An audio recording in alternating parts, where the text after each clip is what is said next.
All right, so we should be live now, and so we're back on. We're back for week 36 here, and yeah, thank you to everybody who's attending.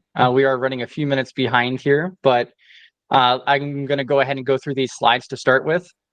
So typically, what we started doing is doing segments here, just rough draft agenda, just so we have somewhat of an idea. Typically, we'll try to line up a presentation if we can. We'll have a weekly topic review discussion on a particular article or video. We'll go through and do a group activity, and we'll have some additional time for open discussions or otherwise, and try to keep the videos, the full meeting, around 2 hours or less, ideally. All right, and then let's see here. So then just some key information here. So this is a business casual meeting. It is recorded and live streamed. Don't share anything that you don't want to be public.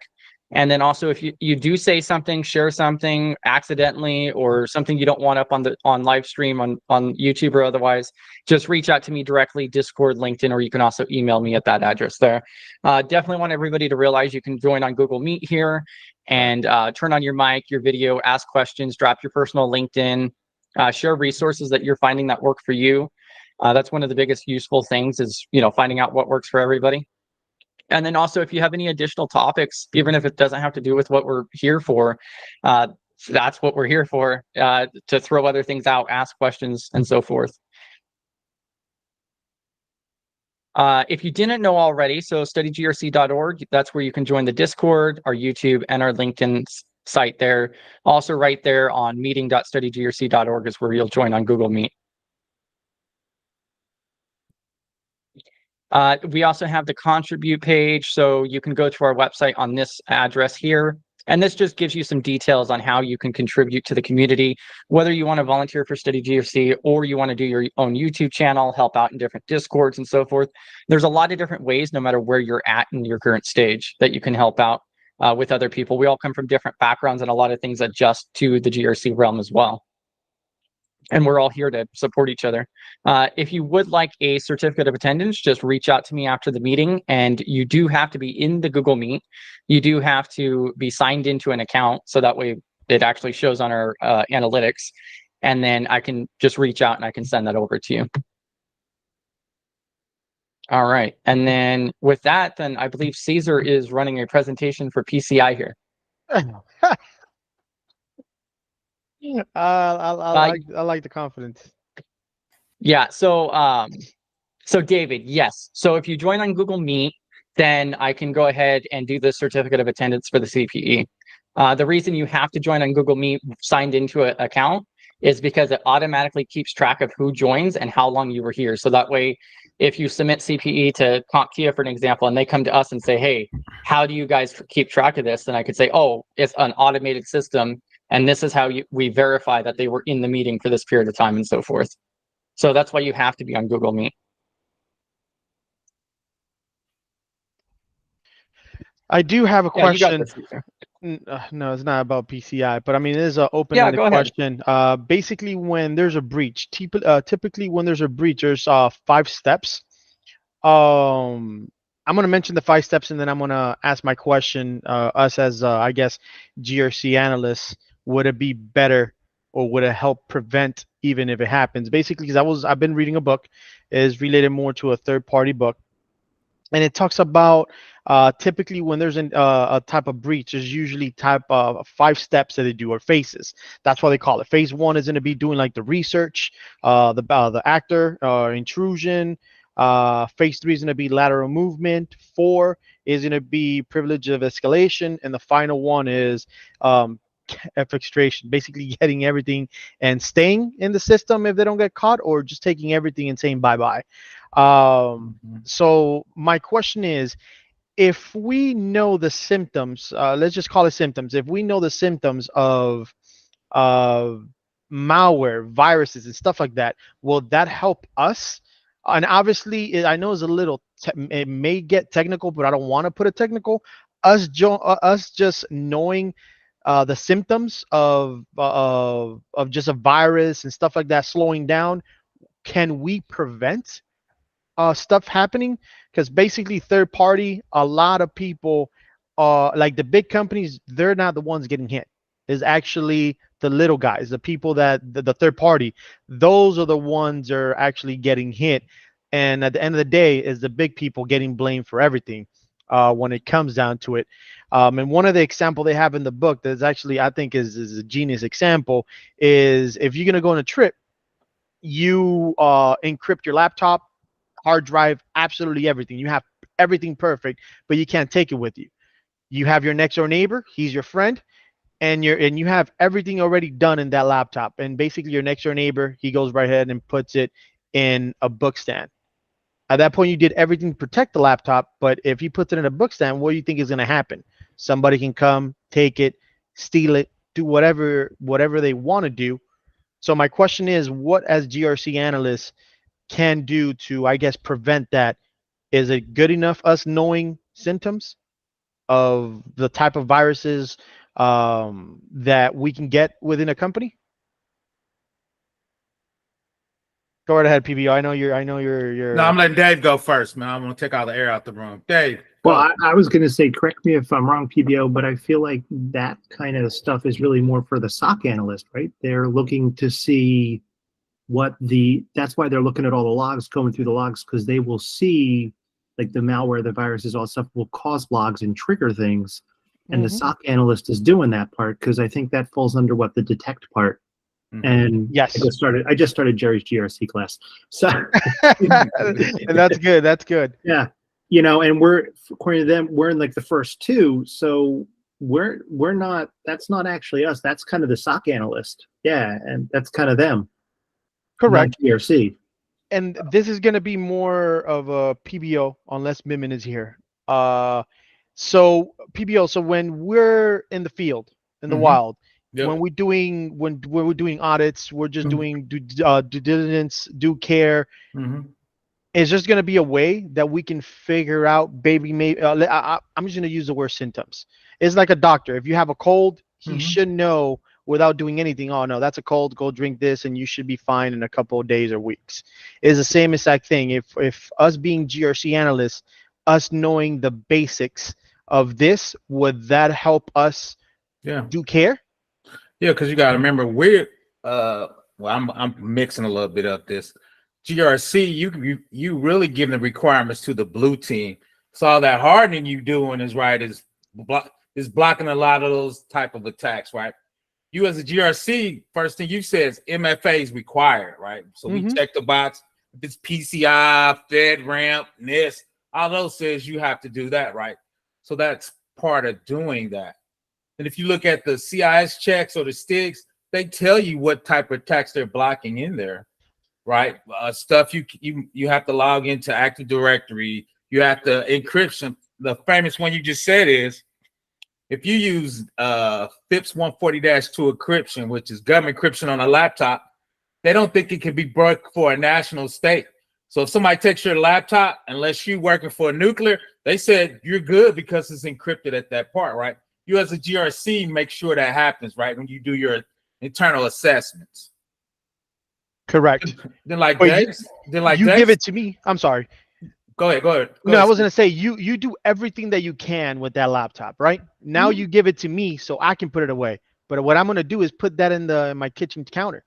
It wouldn't defeat the whole entire purpose. Basically, that's an example. No, it wouldn't. But that part, now I cringe when I say that. If using FIPS 140-2 encryption, they don't think the average person can break it, so they think you're good. Now I cringe when I say that. I'm letting you know what FedRAMP saying. So I usually salute my cap to FedRAMP. They said if you're using FIPS 140-2-3 encryption, the only way they can get to that hard drive is by wiping it. If they wiping it, then your data's gone. Right. So do that one more time with give me the air quotes. So but I'm a GRC person. So if they said I'm good, right? So all those checks you're doing, and Dave brought up a good point. When you do red team, now you're coming into the MITRE attacks. Your part of GRC is to make sure they have those MITRE attacks. That's going to be inside your Splunk, inside your log analytics. So you as a GRC, you're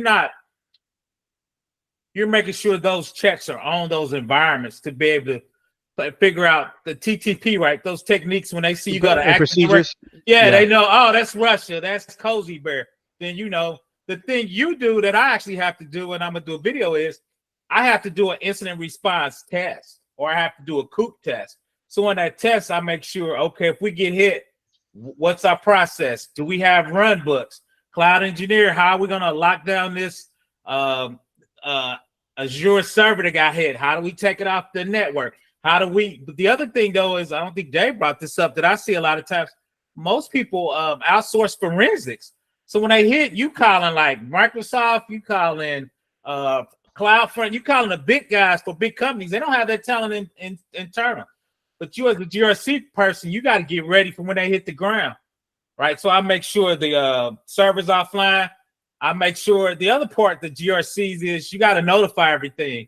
Are you notifying the state general attorney? You got data from Cali, you got to let them know. It's due care. I mean, it's due care. At that point, we're just watching the interests of the company. Yeah, but people get big fines because doing that, they forget to notify people. So GRCs, we got to notify the IRS. We got to notify the state general attorney. If we got HIPAA data, we got to know health and hospital. If you like 30 days, man, that could be a couple $1 million fines because you missed that notification window. I think GRC, we do heavy in that, so notifications and going through those practices and running those drills. But even with a MITRE framework, we can implement that and map it to whatever X or Y framework that company's using. Can we do that? Yeah. Well, MITRE really the other way around. MITRE usually says you got to have some kind of red team or forensic analysis. So people do MITRE. So if you look at AWS, Splunk, all of those said we can pull in that MITRE requirements, like you do CIS or FedRAMP, or you do hardening. That's kind of their requirements to be able to trace that red team forensic stuff, right? So yeah, and then I see David has his hand up, and then I was going to actually chip in on that initial question too. That's cool. Go, Dave. I was going to chip in. Well, one, just because your symptoms show a cold doesn't necessarily mean it's a cold. That is true. Right? That is true. So from the medical standpoint, like in IT as well, with an attack, it might look like this, but it could fork off to something else, or it could purposefully look like that as a distraction, so you're not looking over here where what's really happening. That's true. So that's one thing. But the other thing I was going to say, just like MFA should be there, encryption should be there. I don't, I mean, to me, there's no excuse for encryption not to be on every single machine, laptop, desktop. And it should be encryption while your data's at rest, encryption while it's in transit. Like, just encryption. There should the computers at this point are so powerful that there's no reason it shouldn't be. Now, what I see though is a lot of times they're getting better. It breaks your legacy apps. You've been in this game. It's not. Well, that's true. And it's like, we can't do that because we break the damn app. I'm like, well, can we get a new app? So that's you. I mean, Dave, you've been in there. Yeah, it's not the encryption. It's the legacy app or this thing we've been running for 20 years and we can't change it. Yeah. So what happens when we get a legacy system and app? I guess to my understanding, you want to segment it, take it away from the network, right? That's what you want to do. Well, depends on how much money it's making, man. Sometimes it's like, it's the crown jewel. It's more important to you, Caesar. It's more important to you. Yeah. I mean, so how can we deal with that then? If it makes so much money, but it's legacy. Compensating controls, right? If you can't do MFA, you can do this type of encryption, or now, right? Like you said, we could maybe put in a different subnet. It's still connected, but that's when you start doing your compensating controls. Privilege. Go ahead, Dave. Go ahead. Yeah, like something like that. I would, if possible, I would say a jump box, because then that way it's a box that someone has to come into first, and you can then put MFA and whatever else you want on it, and then once they're in, then they can go into the other machine that might not be able to have some of the more secure controls. It doesn't prevent everything, but at least you can still, like, if it still gets breached, you can be like, well, look, this was a jump box that had to come into first that had MFA. So obviously something got up, but it's still not 100%. But it's the other part. The part that and you're 100%. The other part about this, and I say this a lot, is it's the business job to accept those risks, right? We say, hey, these are the risks. We need to do this. So they need to sign off on those risks. If we can't do MFA or certain out encryption, or we can't put encryption on the database because it's too slow, the business needs to sign off on that risk, right? That's the CYFU. Right, it used to bother me when I was younger, but I sleep well at night. As long as I get that signature, that's all you. Go ahead, Dave. Going back to you. Back to you, Dave. No, I think I'm good for the moment. Chris, I know, has something to say. Oh yeah, I was going to track back to the original question. I think that so like your first part was really important that you mentioned there too, David. And I think what it really comes down to is the fact that like it's good to know that technical side, even to that level. Like I'm really interested in blue teaming, but that's that's like a second or third priority for me. So it's not going to hurt you to learn that information, but you're not going to typically utilize a large, especially the hands-on portion. I think it's more important to understand the process of how things work and the fundamentals than anything else, so you could communicate and so forth. That's why like the last couple of meetings we talked about MITRE and what they have to offer on their websites. So I think that stuff's really useful. But like I have talked to a few different people who like they feel like they need to be like really strong on the technical side and on the GRC side, and I just don't really think that's. I would almost always put that technical side secondary. So when you're starting out, at least. So like what I plan on doing is like I want to break in and everything else. And then once I'm secured in a position, I could get good at that and everything else, and then start improving on that technical side as well. So then I could further improve and develop with those groups, those departments. And I totally agree on that. I mean, the only reason I have the technical is because I've been doing it for so 20 years.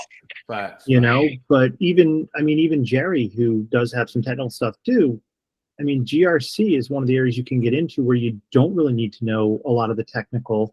And for the most part, no matter how technical you are, you're going to be interacting and talking to some of the people, asking them questions, and some of the answers they give you, you're just going to be like, sure, thanks. You write down, you're like, crap, I have to look up all of what they said because I don't think I know more than 3 words in that sentence. And I've had that I've had that in my jobs, like you walk into a department, your machine's not working. So what are you trying to do? And they tell you what they're trying to do. And you're like, man, that is so far over what I have any clue about. I can try to help you with it, but you're going to have to explain it to me a bit more or further, or actually show it to me.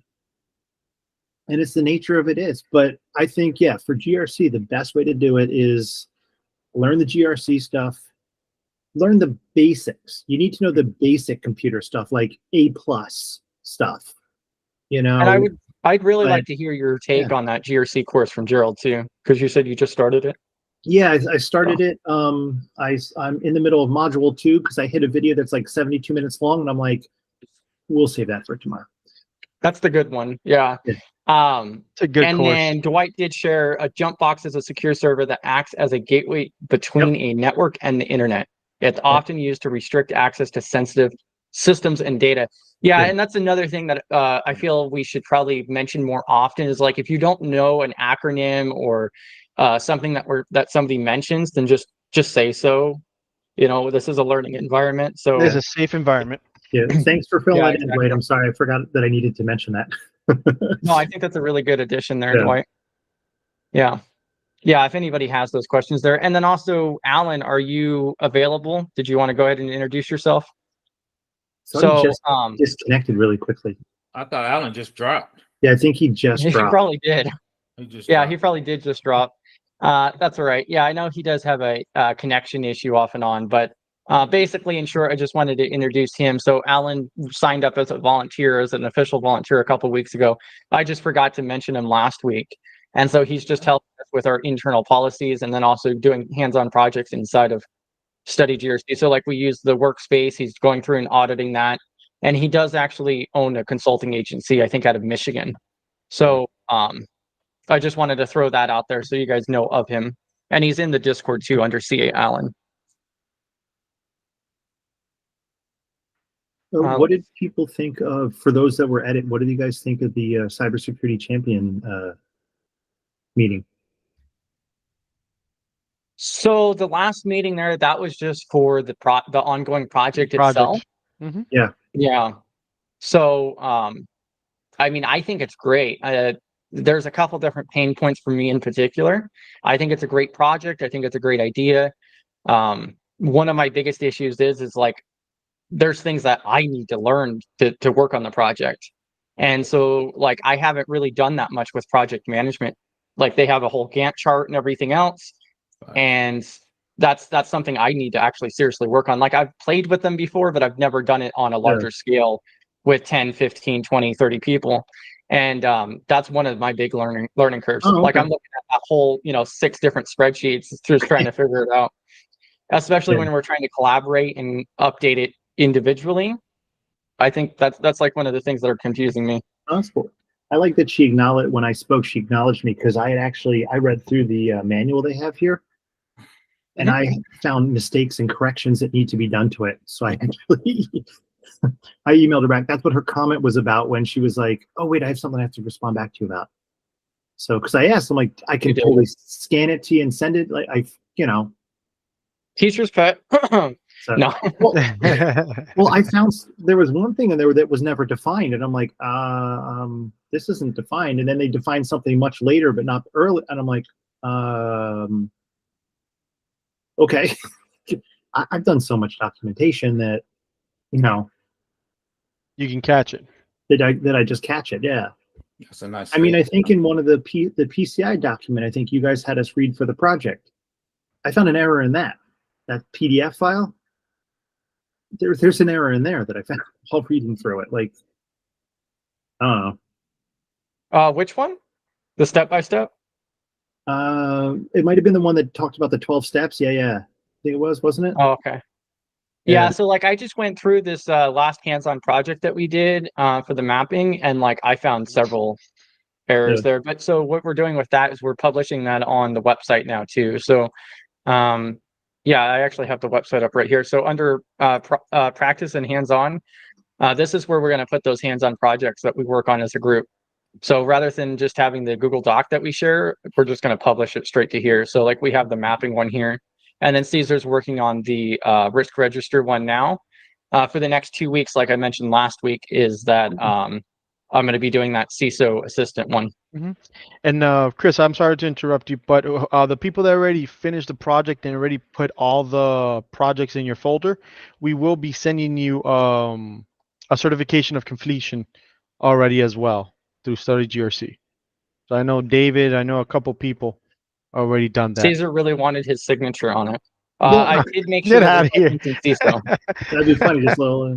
Well, so the question I have about that too is I wasn't sure if there'll be like if you guys are looking through it and you're doing stuff like, oh well, you could tighten this up here, tighten that up there, or just some feedback for all of us, just so we can try to improve. I didn't know if that would be on the documents or not. I didn't know or any of that. Yes, to answer your question, yes, but already I with you, just because of I think the template that you used, it was perfect because it's basically disposing, right? The template you chose, it was the one for disposing. Yeah, that one was pretty much done already. So that one, yeah. So that one, if you would have chose another one, then that would have gave you a little more feedback in regards to that one. But the one that you chose, yeah, there's no problem with that. And then everything else that you did, it was good. So that's why I didn't give you a written feedback, because I gave you the feedback already. Oh, okay. That was last Monday. Nope, sounds good. I was just curious. And I know like David posted it in the active dev chat on Discord asking for feedback and so forth. And that's perfect, because that's the thing, is that we're just trying to do it as a group, so that way we could refine the process and then publish it publicly so anybody can follow it. Correct. And definitely use this as put it in your resume. This is your projects. These are yours. So definitely what you learn, use it and mention it. And regarding like review, that's all feedback is really good feedback, to be honest. It's just like the website. Yes. I've gotten a couple different people who noted either errors or spelling errors on the website itself that I've had to correct. So it's a really, really good and important thing. I wouldn't be surprised, like Terry had mentioned, she might have done that on purpose, actually, just to see who would catch it. I've heard about doing that in like policies, for an example. Yeah. Yeah, so there was a webinar I was a part of for an MSP that actually talked about that, where, they would just put something in there like, oh, email me at this address, once you've gotten to this stage or read this far, or something along those lines, just to verify like, oh, they did actually read it. So PBO would probably remember this, but there used to be stories when I was growing up of how some of the bands would have their people do like stupid stuff, like, we want these, here's this thing of M&Ms, please take all the brown ones and separate them from all the rest, whatever. And they purposely had them in these directions and points just to check to see where they got and how they did it. And You know, so yeah, it could be as simple as that. Yeah. Which makes sense. Let's see. Look at Oh, and then Terry. also That's funny. PBO did a killer stream there. Yeah, I mean, honestly, I like the idea of that, especially for important documents. I think that's actually valuable to do to some extent. Um, and then PBO did that AI ML review last Oh night. yeah, last night. Yeah, it was good. I watched most of it before I ended up falling asleep, not from boredom, of course. It's Yeah, just so late. it was. Yeah. I wasn't super happy with the stream. I struggled. That's a topic I'm really getting my toe in. So it was If if you struggle, what you think about me? I was struggling a little bit. I feel like I was having a hard time making it a little more coherent than I'm used to. Because a lot of those AI ML attacks I wasn't really comfortable with. So kind of reading them, I felt like I was struggling a little bit. But I think you did a really good job on describing them with the slide deck at least. But yeah, it is a completely different realm. Yeah. So yeah. I struggled a little bit. For me, I was like, but like I said, I'm getting comfortable with that AI and ML. I like the AWS pieces where I actually start. But then my homie came up, engineering cannabis. He does that in real life. So he at the end he kind of like, which is cool. I need to interview him again. So that's what he does for a living. So Now that you're, oh, go right ahead, David. I was gonna say, I think the AI thing is really, I think it's a tough subject just for the fact that, you know, it moves and changes so fast, and it's pretty easy for anybody to slightly change the wording of the prompt to AI to make it do something completely different, where it used to be you needed to sit there for an hour or two, you know, and change your code or whatever, where AI can just like 3 seconds later, like, all right, now we have a whole new whatever. And, you know, I think it makes it really hard to keep on top of that and really protect against it. yeah. Yeah, it's super. My question was because I know PBO was he hit the cloud subject. If what certification you recommend if you don't want to go if you want to keep yourself vendor neutral? They do have the CCSP, I believe is the cloud neutral. That's going to be through what, ISC squared, right? I think so. I think the CCSP is the cloud neutral. I know a ton of people have it. Those what you think about the CCKA or something is cloud? I forgot the name of the company. I know what you're I'm gonna talking pull it about. up. Yeah, I'm not. Yeah. I think it's expensive too. I think that one's super. Because everybody else, you need 5 years. Other than CompTIA, Cloud Plus, nothing. And then oh, there we go. Yeah, the CCAK, you don't need no experience. Yeah, I was looking into this, and I think that there's another community member, I forget offhand who it was mentioning this, but they were actually going for it, like they already paid for it or something, because number 5 just came out. And this is what I've always looked at is, so What's this is vendor neutral. If I remember offhand, I would probably say like the $800 range or something like that. $800. Oh my God. Yeah, it's not. Yeah, it's up there. It's CISP level. I've never seen anybody ask for that. Go ahead, Chris. I've never seen anybody ask for that, sir. Well, that's what I was going to say. Is so when people have asked me about it, this is what I refer them to, because this is the only one I have seen on job. Auditing is the CCAK. Auditing. So this is more for GRC than the rest, because the rest is more what PBO likes, more engineering type of work. Yeah. Correct. So there's this one here, but then there's also the CCAK one from, I don't think that they're actually associated, but you have the certificate of cloud auditing knowledge from ISAC as well. How many years? And this one, so this one has no year requirement. What's the price for that one? So non-member is 500 and member is 400. Okay, so that's for the exam. That's a Sec Plus, basically. That's the price for the Sec Plus. Yeah, but the only one I've seen on job resumes is the CCAK. My understanding is it's very intense. It's a very good certification. It's very strong. Are these widely accepted, those, or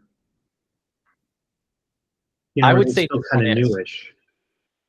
No, so this one's been around the block, but with the limited cloud already, like I think. So this is the only one I've seen on job resumes or job descriptions in particular. But yeah, I mean, I think this would definitely help you out if you're going for cloud in particular, because I've seen people who specialize in cloud auditing. So, but it's not. What about the CCSP? Is that bigger than that one, or you think that's bigger than the CCSP? I'm hoping I'm saying that right. I think the SI to square is bigger. I think that one's bigger just because of who it is. Yeah. So yeah, I see. Yeah, I think it's. Yeah, I was just gonna say I think it's because the name behind it, but I don't think I've seen this one as much. Everybody I know have neutral, but a lot of times, like you said, they're kind of more on the tech side. I know a lot of people got that one. I don't know anybody that has it, but I mean that doesn't mean anything. The only company that I can say again, cloud, and this is what I've seen because that's why I'm asking the question. Yeah, it's 5 years. The only company that I see that I can and again, we're not talking about what exam is better or not. We're just talking about the names of companies. It's CompTIA with Cloud Plus. Even the government, that's what they use because I've been seeing that, so that's why I was asking for the other one because everybody else asked. For some reason, ISC Square wants 3 to 5 years of everything and experience. Well, and I'm going to look it up real quick to see. So this DoD 8140 that we've looked at before, because I'm curious if the CCAK is on there. I don't think it is, but double check. I don't think so. I don't have memorized, but I've looked at them a lot. But yeah, I don't remember seeing. Yeah, I haven't heard great things about the CompTIA Cloud Plus. I've heard that it's very introduction and plus that's general cloud. It's not auditing. So. Okay. So when should you choose to go neutral and when should you choose to go specific, like Azure, Google, Amazon? I mean, I think for me, I think that's kind of more of a personal thing. I think if you just starting out, I probably would go neutral. But usually your company or your industry, certain industry goes to certain clouds, right? AWS was the king, but Azure's right behind them. So my thing is, I just say pick one of them, but I don't really. Yeah. So, and it sucks because Google ecosystem is pretty nice. I hate them. I've done some third party with them. I thought Google was arrogant and pretentious at best, but I hate them. So that was just my thing. They didn't really understand FedRAMP. I was just eating them up, man. So AWS and Microsoft about that federal money. So when they send a big team out, they know every acronym. They helping you. Well, what about this? The Google guys, I mean, but that's 5 or 6 years ago. I feel like I was training them guys up. Now they were smart, but they just didn't understand federal compliance. I'm like, okay. Oh, I see what you're talking about. Your encryption better, but it's not FIS 140-3. The government's got to sign off on it. Your honeypot's cute, but it's not gonna pass up. It's not gonna pass a FISMA requirement. So that just really irked me. Is it on there, Chris? I'm on my soapbox saying I hate Google.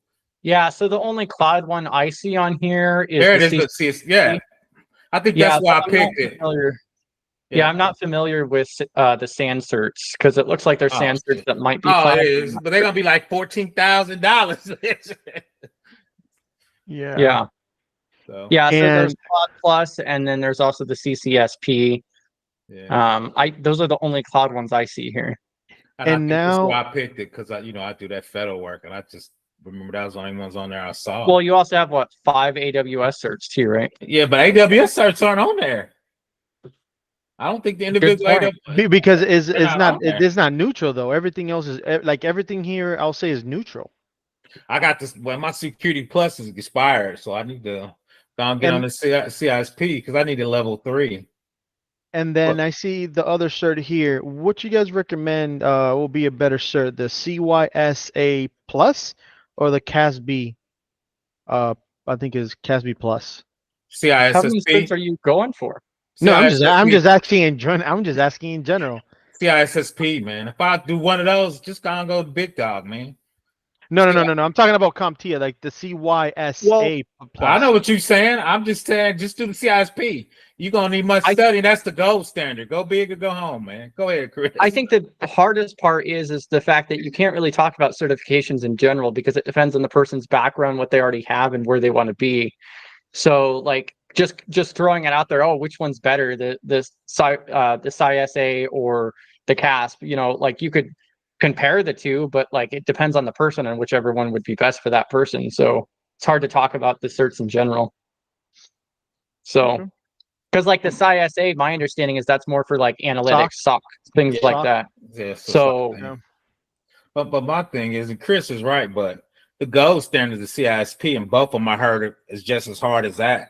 So just go ahead and get the CISP. But like Chris said, it's kind of not in your thing, and it's kind of, I call it the catch-all. If you're gonna go big, just endure the pain, get the 800, then you got the gold standard. So how often do you want to live stream your CISSP study group, PBO? Never, because I've been going horrible, man. I just took a test. I got 69%. I'm like, I need 72. I'm struggling. Who's gonna have it? I'm struggling. Who's gonna get it before you? Yeah, probably, man. I've been struggling, man. I think because I'm employed and I live a good life and I eat a lot of steak. I'm like, I'm 57. Do I really want to? Do I really want to hurt myself by trying to get the CISP again? I don't know. Do I really need it? Yeah, do I really need it? No, age is just a number. You can still move forward. That is incorrect, Regine. I lived a hard life, man. I'm aging in dog years. I ain't living that life like her, man. I came up from the bottom, like Drake, starting from the bottom, man. And now we're here. We're here. Poor PBO. Yeah, Regine lived that good. I think they call it a soft lady like on YouTube. She living that soft life. I don't know nothing about that. Oh, stop. I think this is a great. Yeah, thank you very much for sharing this, Dwight. So Gerald mentioned this morning during the live stream as well. Let me swap this over. But yeah, PBO, you might be interested in this. So yeah, Anti-Siphon's doing a CISSP mentorship program too. So they have amazing courses. Is it free? I think so. If not, is what pay whatever you can. I might try. Yeah, it is pay what you can. So so 25 bucks start at 100. I think it's like, $100. That ain't bad, man. That's a good steak dinner for me, man. That ain't bad at all, man. Yeah, that actually doesn't look bad. Yeah, that's that YU beef. Caesar don't know nothing about that YU, man. Get that YU beef, man. I know there was a CISSP thing that they did, an hour-long thing today that Anti-Siphon did, just a talk with someone. Is it one day? Is it $50 for 2 hours? Oh no, it's a couple days. It's 20 hours. So it's 20 hours. So I think it's a 1 week. So 1 week thing. So they normally do like 4 hours a day, and then it looks like it's a 5-day event. So I can jump in anytime from 2 to 10, and I'm in there. Something like that. That's weird. I will jump in there. I will post. Yeah. So it's so CISSP mentorship program runs every Tuesday at 2 p.m. to 4 p.m. starting on September 15th and concluding November 12th. So it's actually every Tuesday. It's once a week. Tuesday, oh, okay, cool. Ooh, I think I could do that. I have to so my Tuesday, job. 2 p.m. to 4. Yeah, I need to block that off from my job and tell them I work later and make that up. So the only problem that I have is, the only issue I have is I don't feel like that would be enough time to go through all the content. What do you think? 20 hours? I think this is just a mentorship thing, like, oh, do you have questions kind of thing at the 20 hour. They're probably going over each domain. See, they're naming the domains on some of the topics. So if you're struggling one of those topics, or just probably highlighting the topics. For me, like I said, I feel pretty good, but obviously I ain't passing. So I probably just need to go and, catch a couple of those topics and kind of dig into a few things. So I might do that. That's just that's just a weird time. Yeah, I think the CISSP is a great thing to go after. My downside is I have a 2.5 hour drive each way to go test. So. And you can't do online for that? No. Not when I look.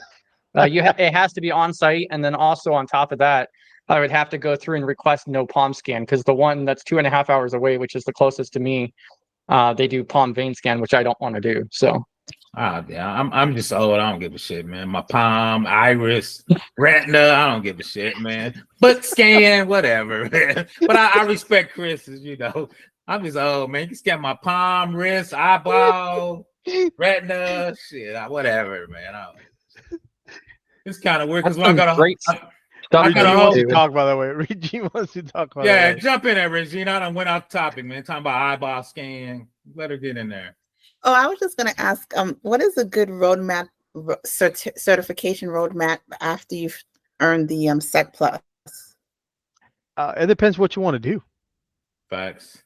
I would go the trifecta. If I would go that, you got SEC. I would go Network Plus. Then, like Caesar said, if you're trying to do more auditing, red team, blue team, engineering. What if you want to do just in GRC lane, not so Yeah. much Me personally, I won't even go for the Net Plus. I'll learn the Net Plus content. Definitely learn it because it's good information. But it really all depends. You want to go cloud, then you need to try to figure out if you're going to go Amazon or Microsoft, because those are the two big ones. Or if you want to go neutral, that's one of the questions. Again, you want to go SOC, then you have the CYSC or the CYSA plus, or the CASB is more the field that you, I guess, more into the GRC. I mean, it really all depends. You want to go auditing, you have the CISA. Management, you have the SIM. Risk, you have the C-risk.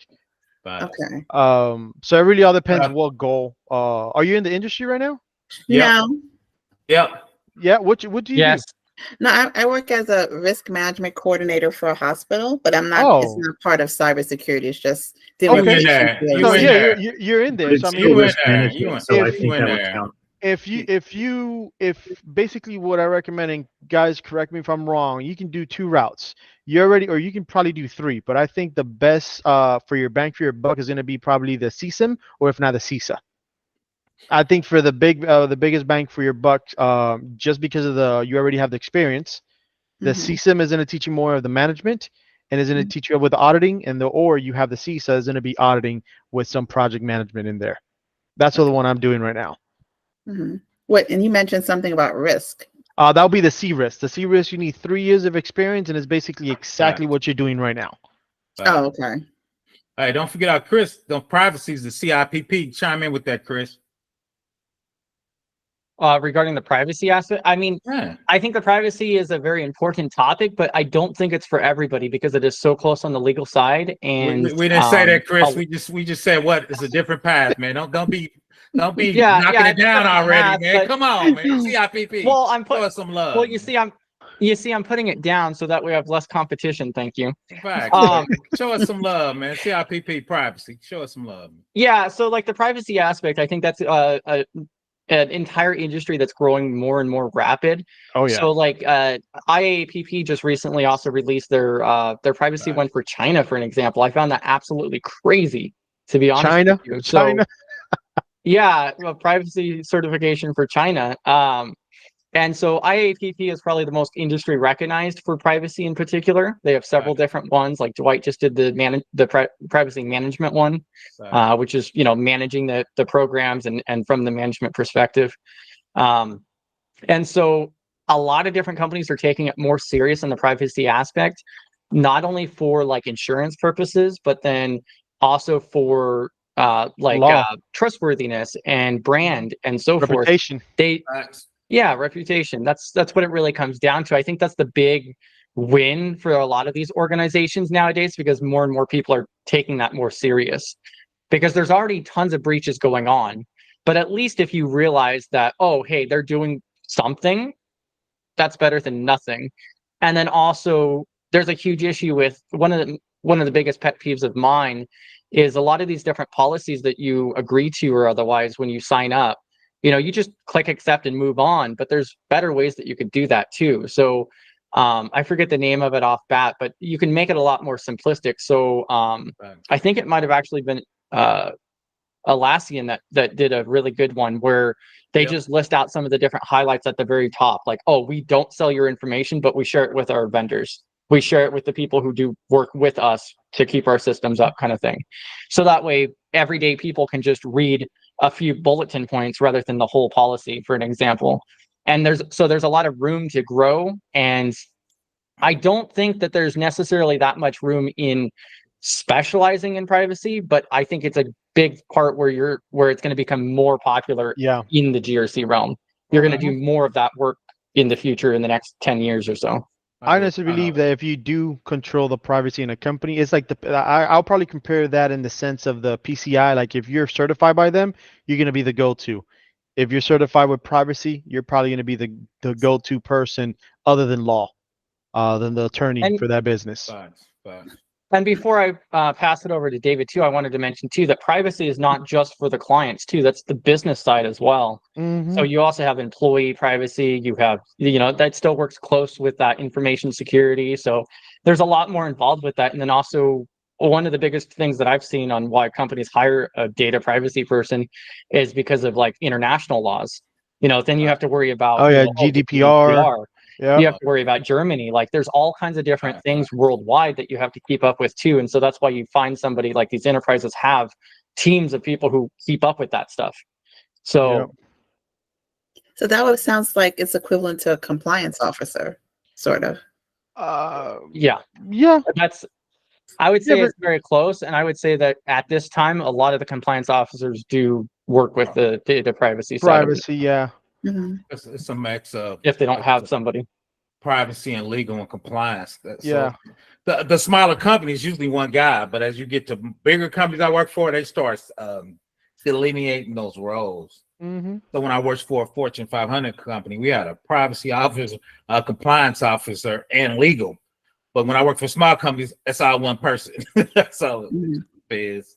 So I think mid-sized companies usually count on one person. It's usually all on the compliance director that works with legal. Did we answer your question, Regine? Oh, yes. Thank you. All right. Always. And then David. So I'd be curious, Chris, like you mentioned, Atlassian has like a summary up top, like we don't sell your data, but we send it off to our vendors kind of thing. I'd be curious, though, if in there's also an agreement that says that their vendors are then not allowed to sell your data. Because, right, there are ways to get around the rules. That's a good question. There are ways to get around hey, Jamie. There are ways to get around the rules of we don't sell your data, but we will share it with our vendors, and then the vendors sell the data, and there might be ways that then the vendor could kick money back. No, what we do for legal is called flow down. So when they do an MSA master in our master, it says that, and that flows down to all your third-party vendors. Oh, okay. If it doesn't, you got to let us know. Then our junior legal staff, when I work for a big company, they'll start reaching out to each one of your third parties. Then before you bring a third party on there, we have to approve it. But of course, we were spending like $5 million with companies, so we can start dictating. Now, if you broke, me and Chris say you just get the click through and you get what you get, right? But bigger companies, we say, you got flow downs, and that's where that CIP and legal. I started working with legal so much. They're like, oh yeah, you got the flow down from the master to the sub. So once again, that's when you got to kind of dig into it. And that's when you're legal staff. But you're correct. A lot of people try to trick you with that. Dwight, why you ain't coming up, man? You asking 1,000 questions, Dwight. Why come on, man? Where you at? Where you at, Dwight? Yeah, where you at, Dwight? Dwight out here. Come online, Dwight. What you doing, man? You eating dinner? Come on.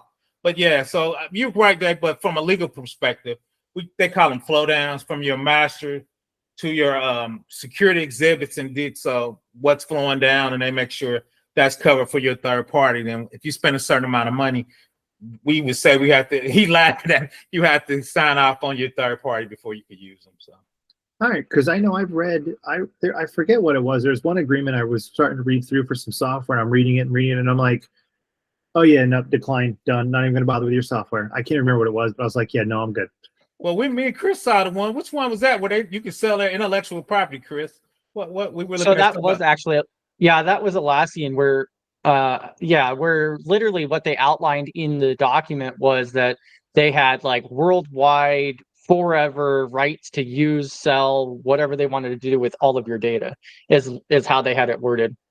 Isn't Facebook like that though too? Doesn't Facebook? TikTok was I think TikTok was like that too. Well, yeah. Facebook's different to me for that, and I get an argument with this is that's what you pay with your data. You pay zero money to Facebook. That's $1 billion company. You pay with privacy. So that's what I tell people. That's what you get for free. So I don't know. I'm a little hard on that. Yeah. That's what free costs you is your privacy, right? So that's true. I see that. Yeah, because with Atlassian, you pay a good amount of money for their stuff. Right. Yeah, and we paid a lot of money, so we could say and AWS. I think you got to spend $5 million to be able to make a change. I can't remember the number. So then you can start those click-throughs. You can have your legal department get with their legal department and chop it up for you. All right, we should probably stop and let Jamie talk a little bit. Yeah, let Jamie talk. Come on, Jamie, Mr. PCI, where you at? Yeah, I was just about to bring him up and everything else. So there's just an issue with time zones and everything else. That's all. So I'm going to go ahead and hand the screen over to Jamie here. And I'll also post his LinkedIn and his Discord in the chat as well. So let me go ahead and pull my stuff down here, and then you could go ahead and pull up your slide deck. It's all good, Jamie, man. It happens. We've all done that. Yeah. First, I'm blaming you, man. I told you, yo, Google didn't automatically switch to what time zone. I got Jamie, man. Yo, Google janky, man. I'm on Jamie's side. What's up, Jamie? I'm on Jamie's side. Exactly. Thank you for being patient with me. Let me tell you real quick. I was telling a buddy, I was like, I've got a 7:30 tonight, and I don't want to be late to it. This is at 6 o'clock, and I'm like, but I need to take a nap because my head is in that thing. And I was like, if I don't take a nap, I'm not going to be right. And he was like, all right. I was like, I'll call you at about 7:20. I was like, okay, sounds good. I woke up at 7 and I'm like, okay, dragging out, gonna get up, go do this thing. And then I look at my phone and I'm like, messages, hey, we're bugging you, we're on live. And I'm like, oh my God. And so my heart sank to the bottom and I'm like, you know that feeling you get, right? That's where I was. And I was like, oh my God, don't show your face, but you cannot leave them hanging. And then like, if you don't show up at 7:30 or 7:20, 30, whatever, they're gonna think you were lying about that too. So I'm like, yeah, hi man. You're good. Just blame it on Google. Blame it on Google. Bruh, I was like, what in the world? It was early daylight savings, man. That's all. That's all, dude. See, that's why they need to get rid of it, right? Yeah, I would love if they would. I want to adjust clocks by 30 minutes across our planet. Then you get best of both, and we're done. And we're completely. I mean, we could really confuse everything up and just go off of Zulu time. And I swear I saw your the promo like 1,000 times, and I was like 7:30. So I'm just making sure. Yeah, honestly, like PBO did mention the calendar part, and so what I'm probably going to do, what I was thinking is just run everything off at Eastern, because that's what a lot of streams do. Like even streams out of like California, for an example, they just run off at Eastern because it's like a good default for a lot of people. It really is, and there's an organization I'm helping right now that I freelance with right now, and we're on Eastern Zone, but Yeah, and Dave Hawkins, I really like Mike Chappell's content so far. So there's a couple different books that I got from him, and also, like I said, that's even the Sec Plus is good. Yeah, I've gotten some of his stuff. So I'm glad you guys are being patient and accepting. Oh yeah, we could talk for days. I think our longest stream was over 4 hours. 4 hours. 24 hour. Oh, so easily y'all can definitely talk. Yeah, we would have been here tomorrow at 6:30 or otherwise. Yeah. Gotcha. Hey Chris, that's not true. Your longest stream is more than 4 hours, about 5 hours. Yeah, that doesn't surprise me. I mean, we're trying to mimic the best one, PBO. yeah, we're trying to follow suit with PBO. So everybody should be able to see this slide deck now here. Yes, you guys can see it okay? Yes, sir. Yep, I can see it. Well, again, let me apologize. I'll get past that. We'll get past it, and I hope I can just do some chatting for you on some PCI stuff, right? So I'll try to zip through some of this stuff because I don't want to spend too much time on what you see on the screen and do more on discussion and on interaction, because I know that's what this channel really does well on, right?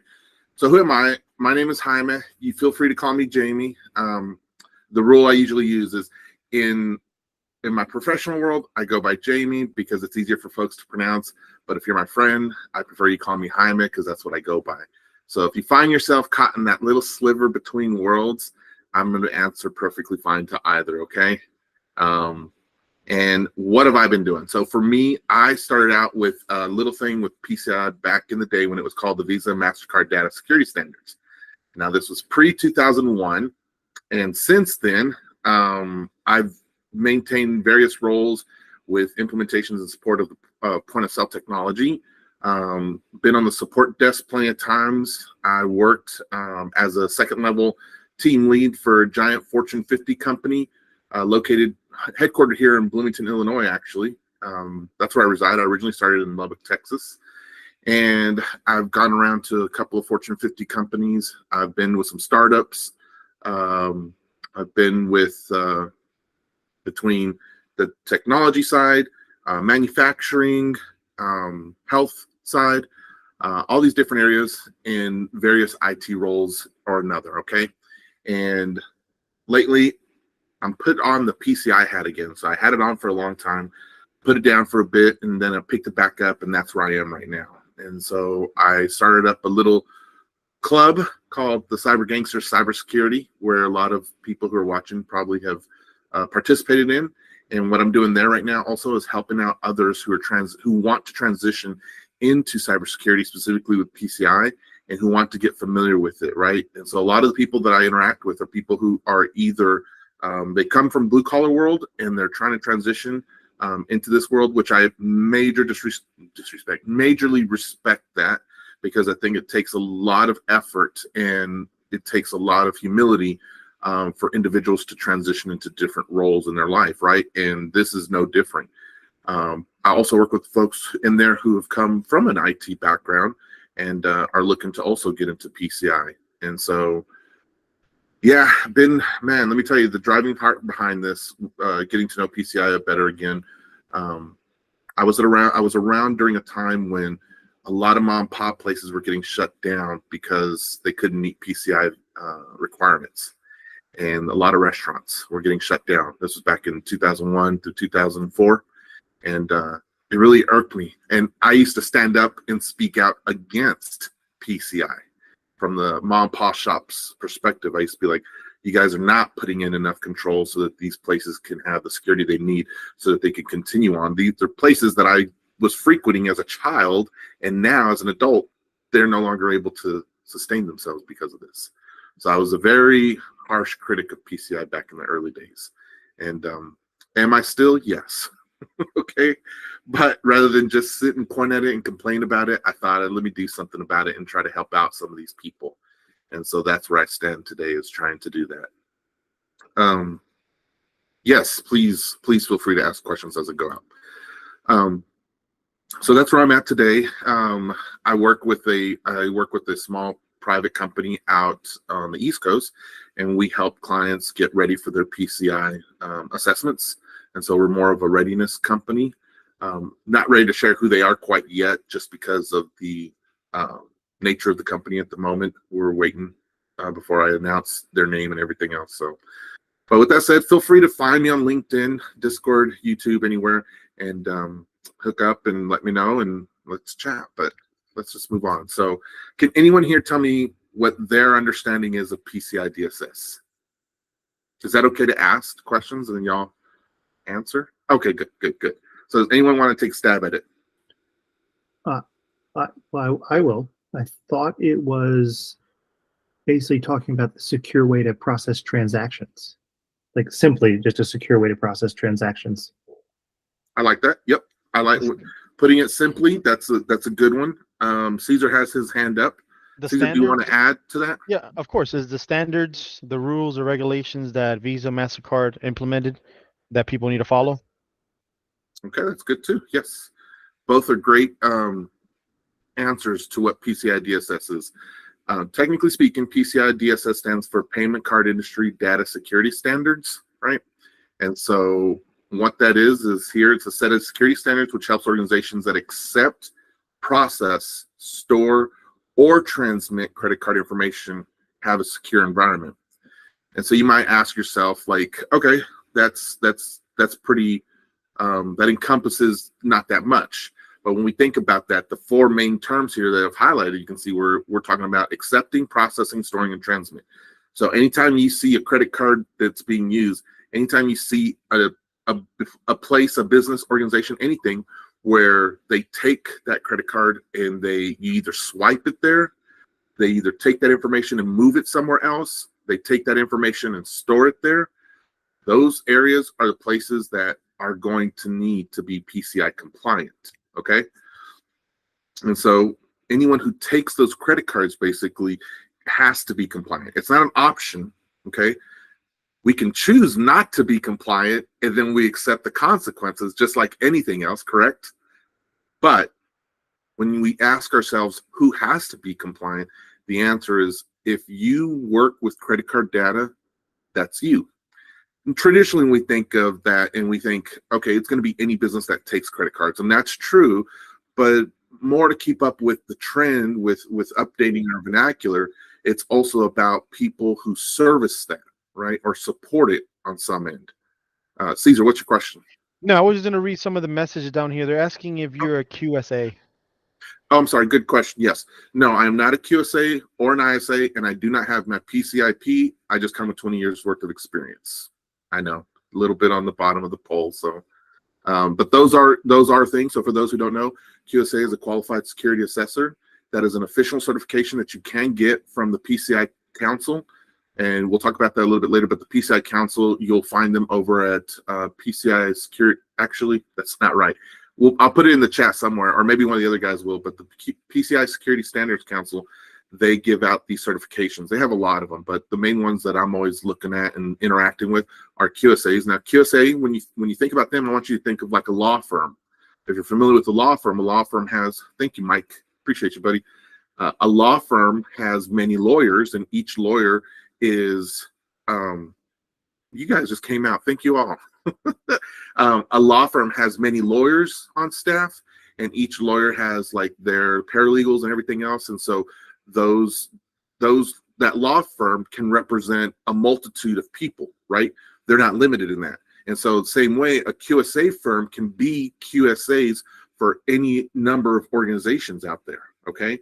But they are an external contractor, an external business. They're an external piece of an organization that needs to comply with PCI, okay?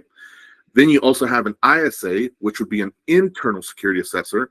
An ISA is a certification that the PCI Council gives out also, and those people are part of the internal organization. So we'll just say, for example, I have a big company here in town, one that's called State Farm. I don't know if any of you are familiar with it, but it's a pretty big insurance company in America. So State Farm could have a QSA who works for them, but internally. So the QSA would be someone who is staffed by State Farm. I'm sorry, an ISA. They would have an ISA, but they may hire a QSA, which is a staffing company outside of the organization. Okay. And then you have a PCIP. PCIP stands for a payment card industry professional. That's a third certification that the council gives to anybody who wants it, okay? And so anyone can get a PCIP. You don't have to work for an organization, or you don't have to be within or without the organization, okay? And so those are the three main certifications that exist when we talk about being PCI compliant. Those are usually the three roles you'll see. Now, do you have to be QSA, ISA, or PCIP to fill out your assessment? No, with a caveat. If you're a level 1 merchant, which we'll get to in a second, if you're a level 1 merchant, you must hire a QSA to sign off on your ROC. The ROC is the form that is given to an organization, a level 1 organization. It stands for Report on Compliance. This form has the entirety of the DSS, okay? The entirety of the DSS equals, and we'll get to this later, it'll have 12 requirements that are broken down into more requirements for a total of, it's about 400 controls, okay? So there are 400 controls within PCI. Now, depending on which level merchant we get to will determine how many of those controls that you have to fill out. All level 1 merchants have to fill out a ROC. All level 2, 3, and 4 get an option between what we call a SAC, or a self-assessment questionnaire, or if the acquirer, which is the bank, that's the best way to put it, if the bank says you have to fill out a ROC, then you have to fill out, okay? Chris, what's your question? Yeah, I was going to ask, so is that kind of like with a SOC where they have to have the CPA sign off, like they review the documents and then they do a sign off? That's what it sounds like? Yes, yes. Okay. So with a QSA, you are required to have a QSA at the level 1 merchant, and they're going to sign off on the ROC and the AOC, or attestation of compliance. Okay, those are the 2 documents that are required for anybody who's going to comply with PCI. Okay, now the QSA, and this gets in tricky water, so I want to be careful, and I'm communicating right. Level one, I think actually that's the next, yes. So level one merchant is going to be, again, you're required to have a QSA externally validate your assessment. Internally, you may have a readiness company that you've hired to help you out. You may have someone within the company who you, as the CISO, for example, you've put in charge of getting the readiness for PCI done. But level one is the only one that is required to have the QSA. You can have a QSA. You can hire a QSA to do your level 2, 3s, and 4 stacks also. You absolutely can. But just to give some perspective here, a ROC for an organization can cost about $500,000 and take about 6 months to complete minimum. And I'm giving you just a very generalized blanket for that. So QSAs come with a hefty amount of cost with that, right? Regina and then Caesar. Oh, as far as the levels, is it based on the amount of transactions that the company generates every year? Good call on that, Regina. Yes, absolutely. So depending on which of the levels that you're at, it'll determine. There's a base set amount of how many transactions per year from the credit card companies that you take, right? Oddly enough, so there is this generalized merchant levels, is what we call it. Each of the credit card companies actually also has their own individual merchant levels too. But it's widely accepted. What you're seeing here, there's 2 more levels that I couldn't fit on here. And so I put it this way so that you guys could all see it well, so you can get an idea here. So you'll see like Amex, Discover, MasterCard, and Visa. You see for Amex, more than 2.5 million transactions a year. Discover, 6 million. MasterCard and Visa the same. And then you can see right below that, you'll see the level 2, how many between which transactions amount fall into that. Now, again, here's a special caveat with that is if you are level 1, you're automatically going to have to fill out a ROC. That means you're going to have to do all 400 controls. Yes. All of them, all levels require an AOC also, or attestation of compliance. If an acquirer says, though, hey, Acme, just random company, Acme, even though you're level 3, I want you to fill out a ROC this year. Acme doesn't get any pushback against that. They have to comply with that. And so they're going to have to hire a QSA to do it. So when I give you the statement about the QSA for ROCs, all ROCs, but not all levels, it's more of a general, it's general, right? The acquirer has the authority to say no, or we're going to do something different. Make sense? Caesar. No, I'm just reading questions out of YouTube. Basically, Christopher has, let's see, how are new payment technologies such as mobile payments, contactless transactions affect PCI compliance requirements? So it kind of works the opposite way. How does PCI affect those technologies, right? So worldwide, because this isn't just an America standard, this is a worldwide standard. If you're a company that services credit card data on any level, you must comply with PCI requirements. So your question's a great question. It's also a very convoluted answer that goes along with it, but to kind of condense that down into a very good, just base understanding here.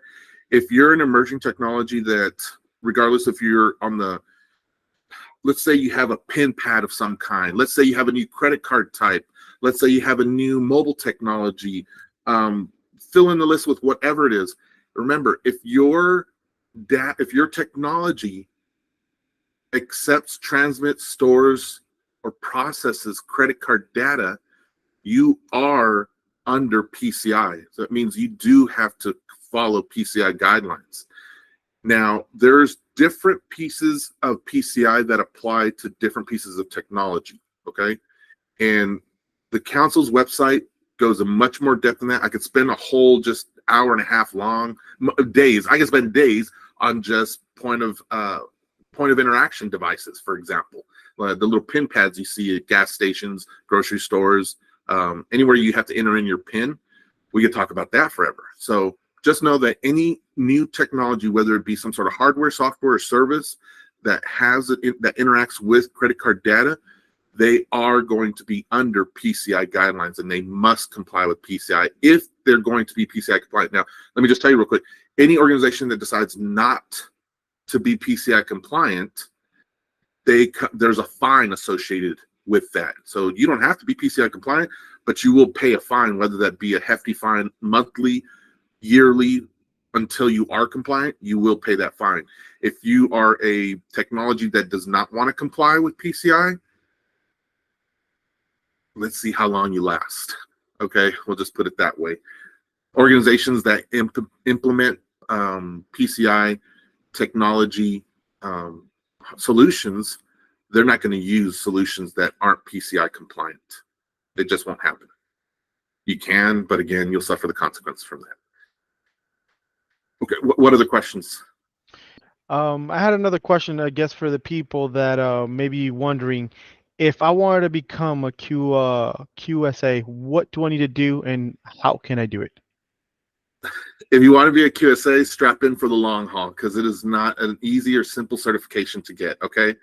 I will say for a QSA, excuse me, for a QSA, you're going to need, so the certification is one of those, it's kind of like the CISA, right? You're going to have multiple years of, you're going to have to show for multiple years of background working in 2 or more security methodologies or technology fields.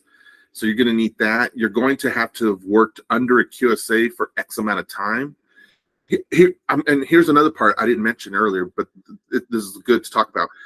If you are going to become a QSA and get your qualified security assessment certification, you have to be sponsored by a QSA firm, okay? A QSA firm sponsors future QSAs. There is another certification that I forgot about called the QSA-A, Qualified Security Assessor Associate, and you would eventually get that in order to get on your way to become a QSA, okay? So again, you'll stay at a single QSA firm as a QSA because they sponsored you. Once you leave there to go to a different QSA firm, you have to re-go through that certification again for a new QSA certification with the new QSA firm. If you leave QSA firm 1 to go to Acme Corporation, your QSA certification does not follow you there either. You will be QSA-less at that firm. Now let's switch over. Let's look at ISA. If you wanted to go for your ISA certification, the organization that is going to hire you or that you work for, they are going to sponsor you for that certification. So Acme is going to pay to turn you into an ISA and get your ISA certification. When you leave Acme to go over to Tecmo or Cyber Gangsters, that ISA certification does not follow you to those new organizations either. It stays there. There is no, I do want to clear up this misconception. A lot of people think, oh, well, I'll get my ISA and then I'll go get my QSA. There's not this stepping stone that's associated with PCIP, ISA, QSA. It does not work like that. There are 3 completely different roads. You choose whichever one you want. But PCIP is the only one that will follow you wherever you go.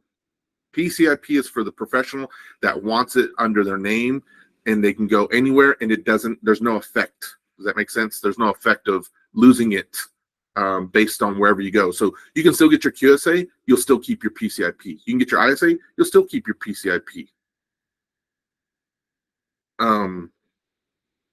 Yes, so I want to make sure that's clear. There's a lot of money to be made as a QSA. There's also a lot of hoops to jump through to become a QSA. And when you are a QSA, there's a lot of traveling involved. So if you find yourself in a situation in life where you're like, man, travel is really hard right now, QSA may not be the role for you, okay? Do you have to be a QSA, ISA, or PCIP? I don't have any 3 of those, and I'm doing it. So the answer would be no. You do not need those certifications. Are they helpful? Yes. I'm not saying don't go after them. That's not the message I'm delivering. I am saying that you do not need those certifications to do work within PCI at all. Okay? So before you decide to go spend your hard-earned money on that, determine it's something that you really want to do. Check to see if your company won't pay for any of that training, because if they do, let them do it. And just have a conversation with me, honestly. I have a whole methodology or thought process on it. I'd be happy to share later, and you can make your decision then. So, but like I say, I'm not telling you do not get them. I just don't know that they're necessary all the time, because you can still work for a QSA firm, not as a QSA or even a QSA-A. You can just be a sort of security analyst there. It's about how you get into those fields, though. That's later. All right. Were there other questions, Caesar? No, sir. No, sir. You can continue. Thank you. Thank you. I appreciate that. Yeah, I'll go real quick before you go to the next slide here and move forward. So there was a question, Christopher Cahill in YouTube. How are new payment technologies such as mobile payments and contactless transactions affecting PCI compliance requirements? I did want to shout out to Chef RG2, who was helping out in there too. But if you just wanted to cover that briefly. Yeah, so it's kind of like, it goes back to what I was saying about how all these new technologies have to stay compliant with PCI. And so there's usually a lot of, like, I was listening to some podcasts this week even where there was a new technology and they were in close contact with someone on the PCI council. The PCI, website, PCI compliance, has a council that sits over it.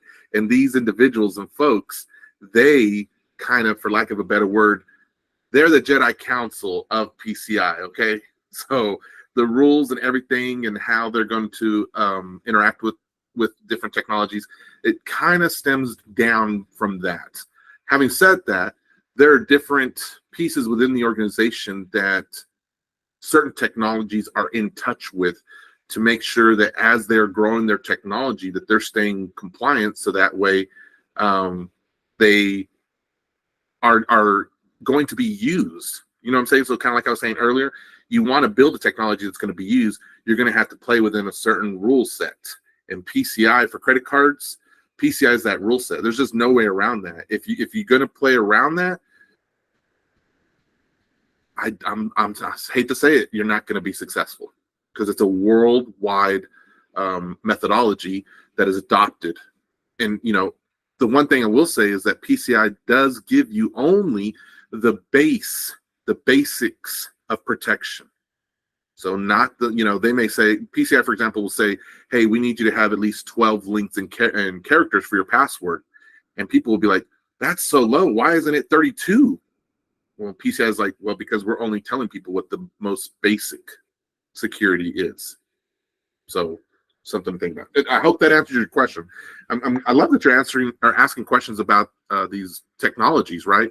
And so it's important that these new technologies serve to protect the people, us, consumers, ultimately, not business, even though, I mean, it's kind of a double-edged sword in the sense that it protects both the business and the consumers. And so you want to build technology that does that.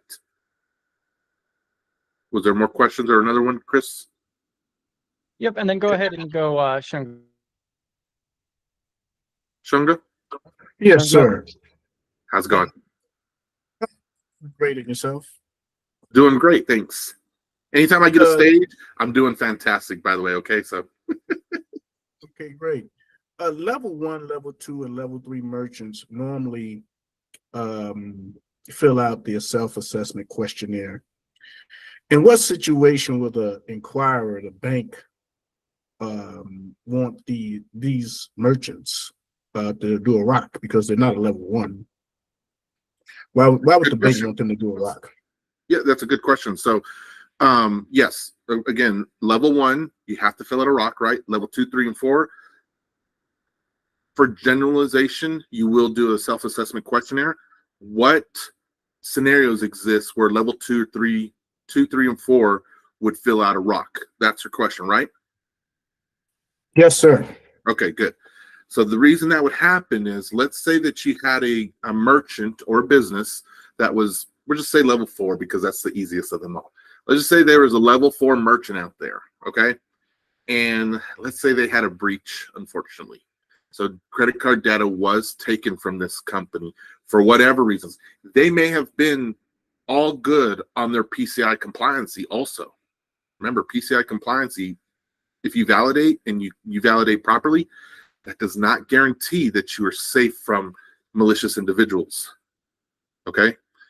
So a level 4 merchant who's got to fill out a self-assessment questionnaire, if they were breached, their acquirer or their bank may come back for the next year and say, look, so for the next 3 years, you're going to have to fill out a ROC.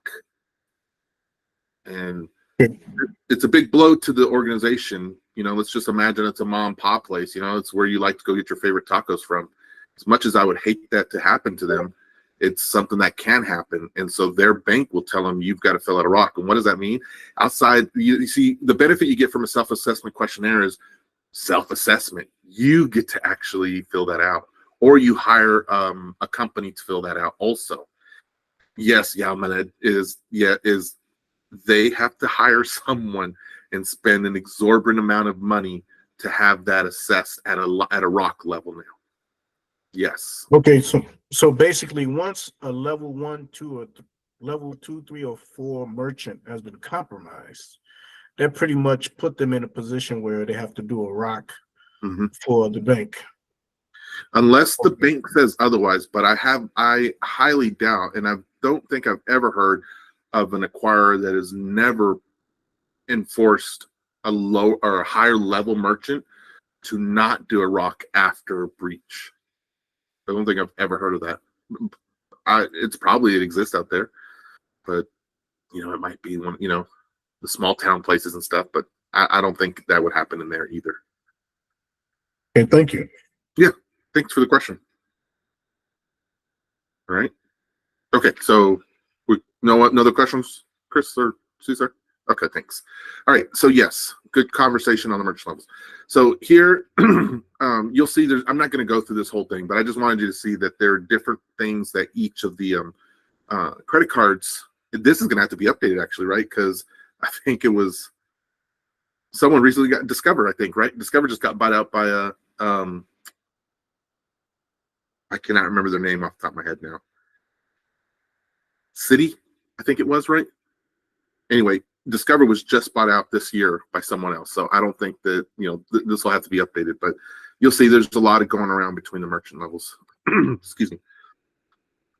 All right. So we talked about earlier about like there's different, the controls, right? That's what we were saying. And so there's 12 requirements that are associated with PCI. Okay. Capital One. Thank you. That's who. Yes. All right. So there's 12 requirements, and you can see them here. I'm not going to read them for y'all because you can read them right here. And if you do a simple search on Google, you can find easily what the 12 requirements are out there.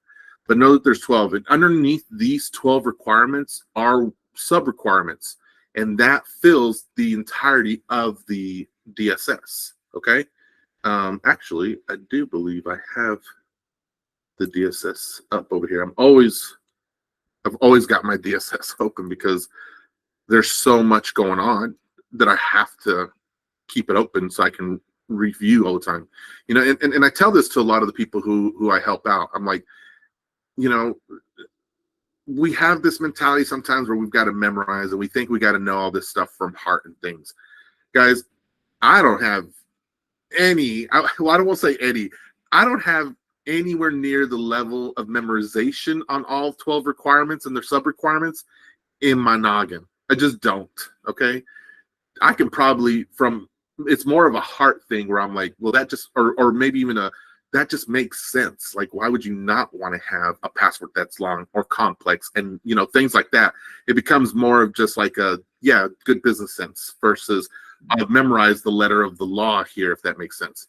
And I have a belief where I'm like, why memorize the letter of the law if I have a document to help me? Now, interpreting that is different. I need to be able to interpret this for an organization, in which I do because I have experience with it. But honestly, I just my DSS is up all the time because I'm either researching, reviewing, studying it out, validating organizations' standards and configurations against this to make sure that they're set up right. You know, a lot of this is like, it has to deal with the intent of a requirement, for example. So organizations have to go by what the intent is, not so much as the letter of the law. You know what I'm saying? And so when I say letter of the law, I mean by the DSS. But a lot of times it's about, okay, what does this mean for you? You know, and you'll see the way that the DSS is written. We have the defined approach. Okay, so this gives you right here, this section right here is what the DSS says. Okay, you have, we'll get to this customized approach here in a second, so just leave that off to the side for a moment. And then in the middle, you'll see the defined approach testing procedures. So this tells me how I'm going to validate this control right here. Follow me? There'll be these, however many are in the middle is what's going to tell me how to validate the control over here on the left side. And then over here on the right side, you're going to see the purpose, good practice, and examples. And this will give me a more lengthier idea of how the control is intended to be used for an organization. Does that make sense? And so essentially, this is why your self-assessment questionnaires can be done, is because anyone can download the DSS. You don't have to have a special card. You don't have to be a part of a special club or anything like that. Anyone can download it. If you're interested in knowing PCI, I suggest going to the Security Standards Council, downloading it and taking a gander through it and just seeing what's up. All right, then you have this customized approach over here. This customized approach is, so imagine, if you will, for a moment, taxes. Okay, I know that's everybody's favorite thing in the world are taxes, right? And so imagine you have a standard deduction. Okay, the standard deduction says that you get to take whatever deductions are allowed for that. So for example, if you have a vehicle that's newer than this, you get to take out $2,000, and that's not real. I'm just making this up. Okay, that would be a standard deduction on your taxes, right? You also have the opportunity to be like, I want to take out the exact amount of taxes that I can get a tax break on. And so you've kept all your receipts, you've kept all your you know, every receipt for gas, mileage, wear and tear, and repairs on your vehicle, and you can do what's an itemized deduction on your taxes. Associate a customized approach with the itemized deductions on the taxes. So with the customized approach, you may not have to follow this exact control right here that I'm highlighting, but you do have to, what am I trying to say? You have to meet this control and then some if you want to do a customized approach. So for the defined approach, you just have to do what's listed here. When you do a customized approach, now you have to not only do what's listed here, but you have to go a little above and beyond now. Now you have to be a little extra. If not, it won't pass. And so you'll see here what it tells you, what the objective of the customized approach for 2.1.2 is. And they all have them. Most of them have them. Most of them have them. And you'll see also how some of the defined approaches or the testing procedures, you'll have more. And some you won't have as much. And there's usually like 3 different testing procedures. You're going to have examinations, observations, and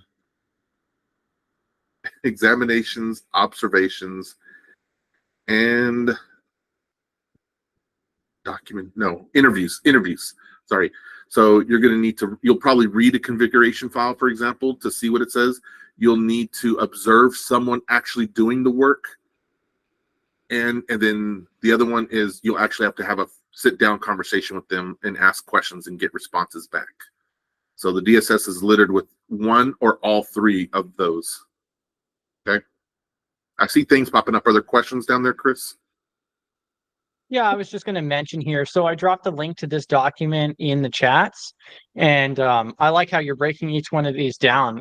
Is this kind of your strategy on how you would recommend to go through and start learning the actual controls that they have and the PCI, or what kind of resources would we utilize to get started with it? Sure. So yes, I was going to get to that later, but let me show you real quick. Oh, no, you're good. No, it's fine. It's really fine. I like it if it's organic. My next slide, which I'll just skip in a minute, this is page 1. Is so even though you have 12 requirements, the requirements are actually, what am I trying to say? They kind of go under a theme, right? So you'll see like the first two requirements here: build and maintain a secure network and system. The next two requirements: protect account data, maintain a vulnerability management program, et cetera, et cetera, et cetera. So the requirements fall into these themes. My suggestion is, and like I said, we'll just tackle it now. Look, I tell people, even in my Discord, I tell them all the time, I'm like, hey, supplement your learning. The DSS is great, right? Don't get me wrong, it's available. There's no reason why you can't download it and start reviewing it and reading it and writing up, marking it everywhere with questions and everything else. Print this out. So there's a lot of my peers who have their DSSs printed out. I am not one of those guys who does that, because I'm always like, I should have a computer next to me and it should always be on there, and I've got Notepad, OneNote, yada yada. I'm not knocking people who print them out, but it is a lengthy, look at this, it's 397 pages right here, okay? I don't know that every time they do an update, I want to reprint this and then replace all my notes on that or my markups. That would just, I'd be hurting like that, all right? So let me just say that. But no diss to it. Supplement this though. So if you're reading the DSS to understand the DSS, that's fine, that's great. But if you don't know the impact of the DSS or PCI in the real world, that may be a missing component in our learning, right? So I'm a big proponent of podcasts, for example. I listen to Security Metrics. Jen Stone is a new friend that I recently made. She's the one, she's over there and she does those every month, and they're amazing. They are absolutely full of juicy context for PCI, okay? I listen to Darknet Diaries. Love what the work that he does over there. His stories, not all of them, but a lot of them do interact with PCI. And it's funny when you start learning about PCI and you're listening to these podcasts, you can be like, man, had they just, kept that under wraps, I bet they would have been okay. Or I wonder if they didn't do this, or, you know what I mean? So you'll see the impact of not doing some of the stuff that DSS says. You will see that real world impact from that happen in those stories. So, learning the DSS, great, but seeing how it impacts the real world, that's another piece to it. And then also learning just technology in general, right? It's easy enough to go onto YouTube and learn any of these things. You don't really need to pay for any of it. If you have the disposable income, if you have the free time, or your company's willing to pay you to learn some of these new things, then I highly say go for it. Go for it. But a lot of the people in my circles, like I said, a lot of them come from some jobs where they're like, man, I really want to get out of the grind and I don't make a lot of money. And so to have to put up a bunch of money in order to learn something new, it's tough, but I want to do it. And I see them spending thousands of dollars. We're talking tens of thousands. And I'm just like, man, it hurts, because I'm like, how valuable is that actually going to be? And I'm not saying it's not, but I know that $1 is really hard to earn right now. Okay. And so to see some of my people, doing that and spending a lot of those dollars into boot camps, it's like, man, I feel for them. I feel for them. Udemy. Yes. Udemy. Yes. $9, $10. Get them in special. There you go. Yeah, and I wanted to hop on here too, because in your Discord in particular, you guys, you're not exclusively PCI, but that's a huge focus for you guys. And I think that's a great starting point to jump into your guys' Discord if you're interested in PCI, because some of your members over here are just dropping all kinds of different resources and advice and everything else. And so you guys could also put those links in the chat too if you'd like. We do publish the chat publicly after the meeting. But yeah, that would be my first step, is jumping into your guys' Discord to get that kind of insight on, you don't have to pay this money to do it. Yeah, there's paid options, but there are free ways to do it as well, which is very common for a lot of these different topics. And some people have different learning styles, right? I'm not going to knock all those boot camps and stuff, because, a lot of the people that I've met came from certain ones, and it's like, and I know you could make the argument, it's like, yeah, but did I need to spend tens of thousands to meet new people? I don't know. I'm not going to say yes or no to that. But what I will say is, for those that already did and we've gotten to know each other, I'm glad we did. I'm glad we got to know each other. I'll put it that way. For those whose ears I can get a hold of to now, I would say, chat with me before you do that if I'm available, or chat with some of the Discord members, Caesar over there and others, and just ask. There's no shame in just being like, hey guys, do you think this is worth it or not? And being like, well, let's help you see and figure that out. Because honestly, I can say what I think it's worth, but you may value it way differently than I do, right? You see, I've got comic book stuff in my room. The things that I value for my comics, some of them may be more valuable to me and worth, they're priceless, but someone else will be like, that's $2, man. What do you care about that? Like, hey, don't knock my book, leave it alone, get out of here. So it's the same way there. You might find value in something more than I think there is to it. Okay. All right. So I want to say real quick on the DSS, don't skip any of this beginning part. Okay. A lot of people, sometimes they'll get the DSS and they'll start thinking, let me hop right into the requirements, which is the meat and potatoes. I won't lie to that. So get in there and look at those, but get up here and read what all this other stuff is up here. A lot of information is up here in this. And I saw something pop a second ago about scope. Scope is what, thank you to my dear friend Peggy Nolan.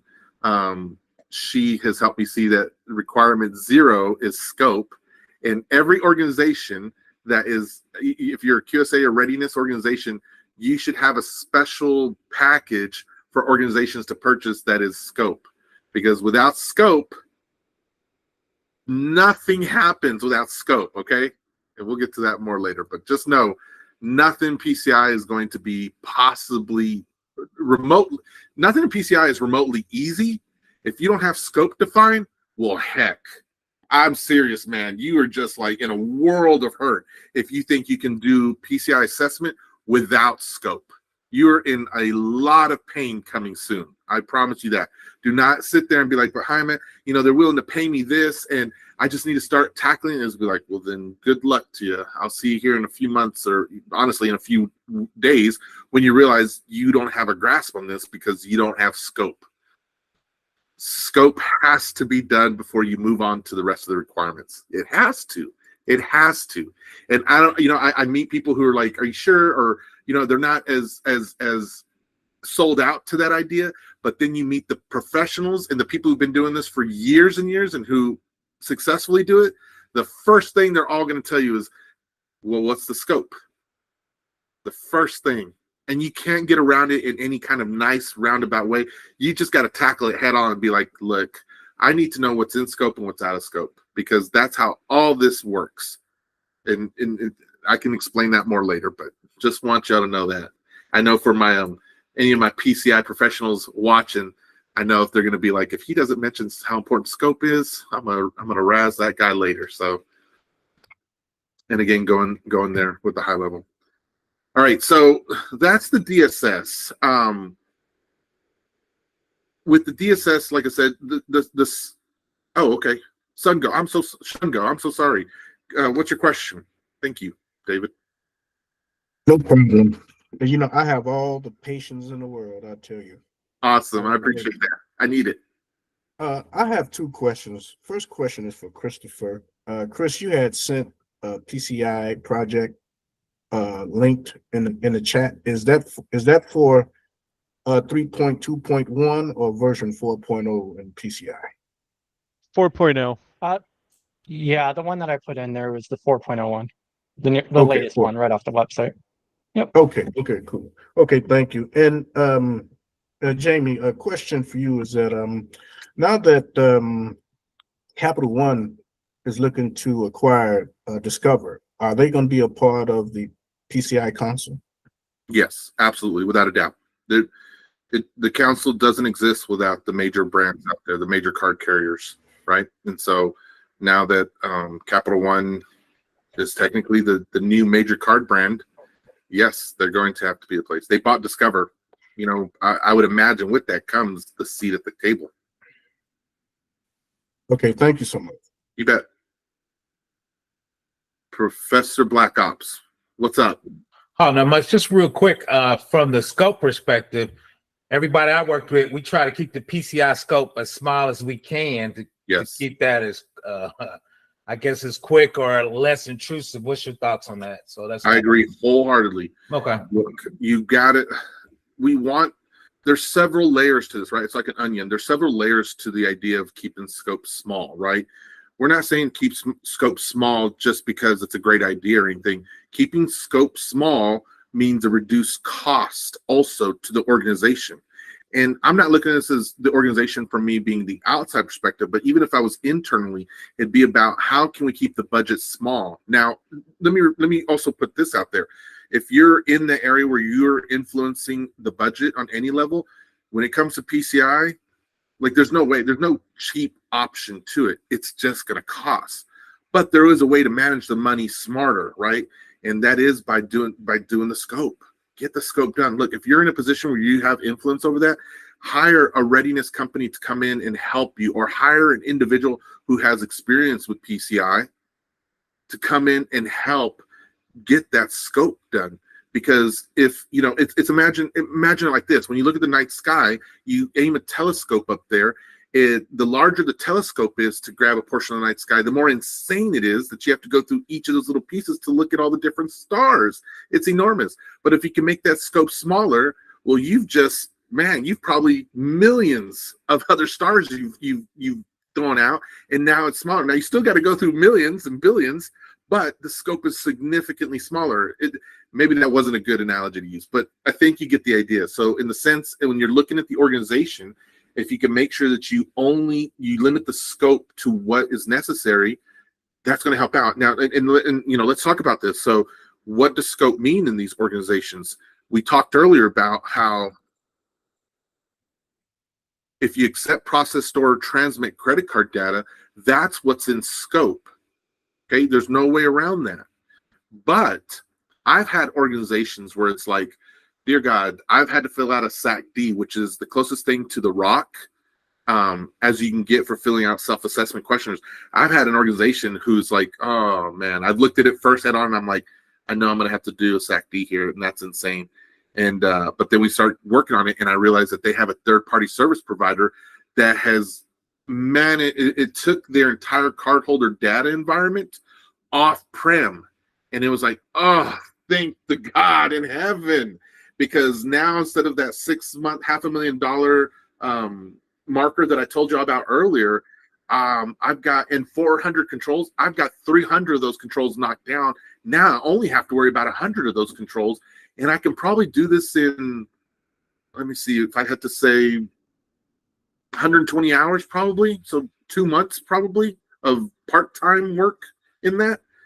That's a lot easier to manage than 6 months. You know what I'm saying? So that scope helped that out because they were able to offset the cardholder data environment off-prem, and now the third-party service provider that is managing that environment, they're the ones who have to be responsible for it. Now, they have their own PCI thing that they have to do. My client isn't responsible for that, but they are responsible for ensuring that they get an AOC from that client, meaning an attestation of compliance, showing that they have completed their PCI compliance. And that's what I need to make sure that I can say, yes, the third-party service provider that we're using, they have tested and they're functioning fine.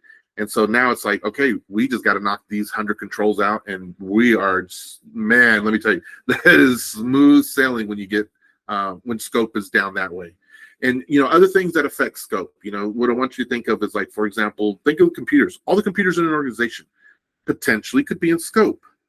How do we determine what's not in scope? We look at this and we say, of 100% of the computers in the organization, how many of those are not accepting, processing, storing, or transmitting credit card data? And we may have to take this into sections.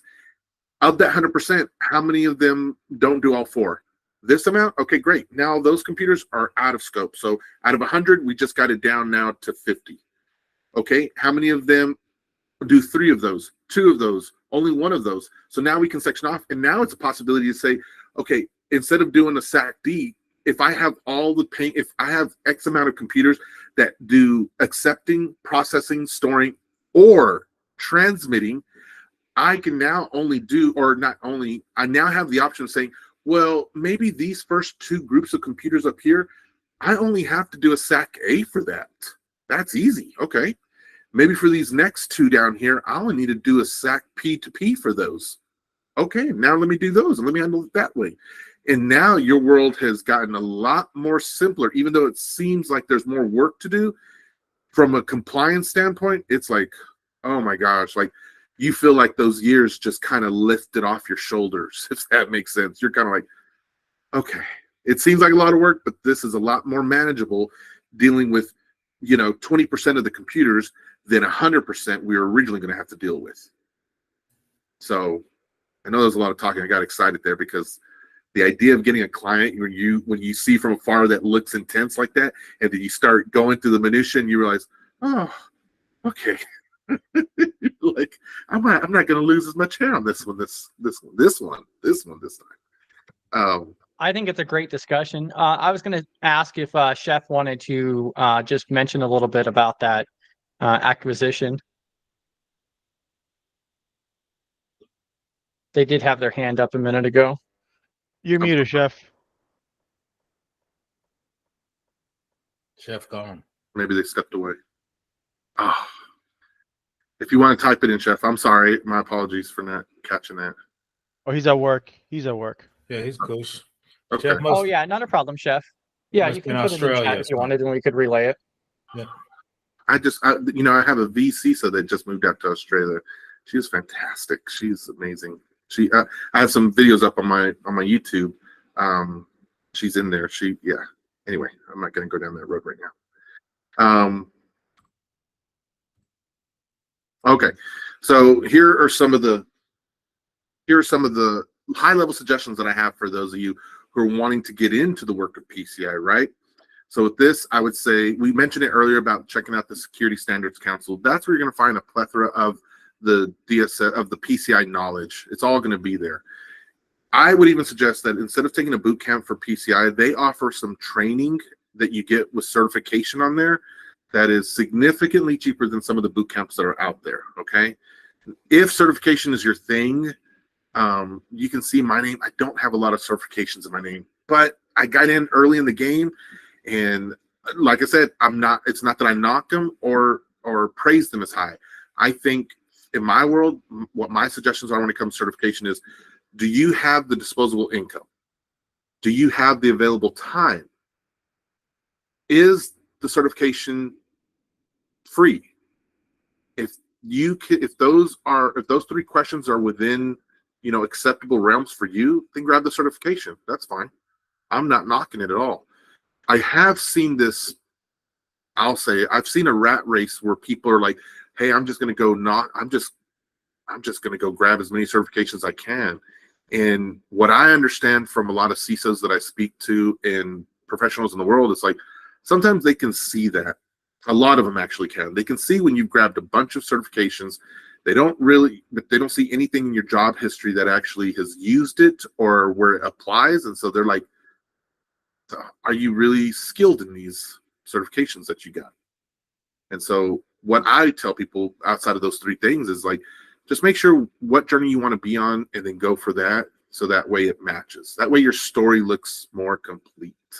Okay. It looks more organic. You can listen to any number of podcasts and attend any number of webinars I have.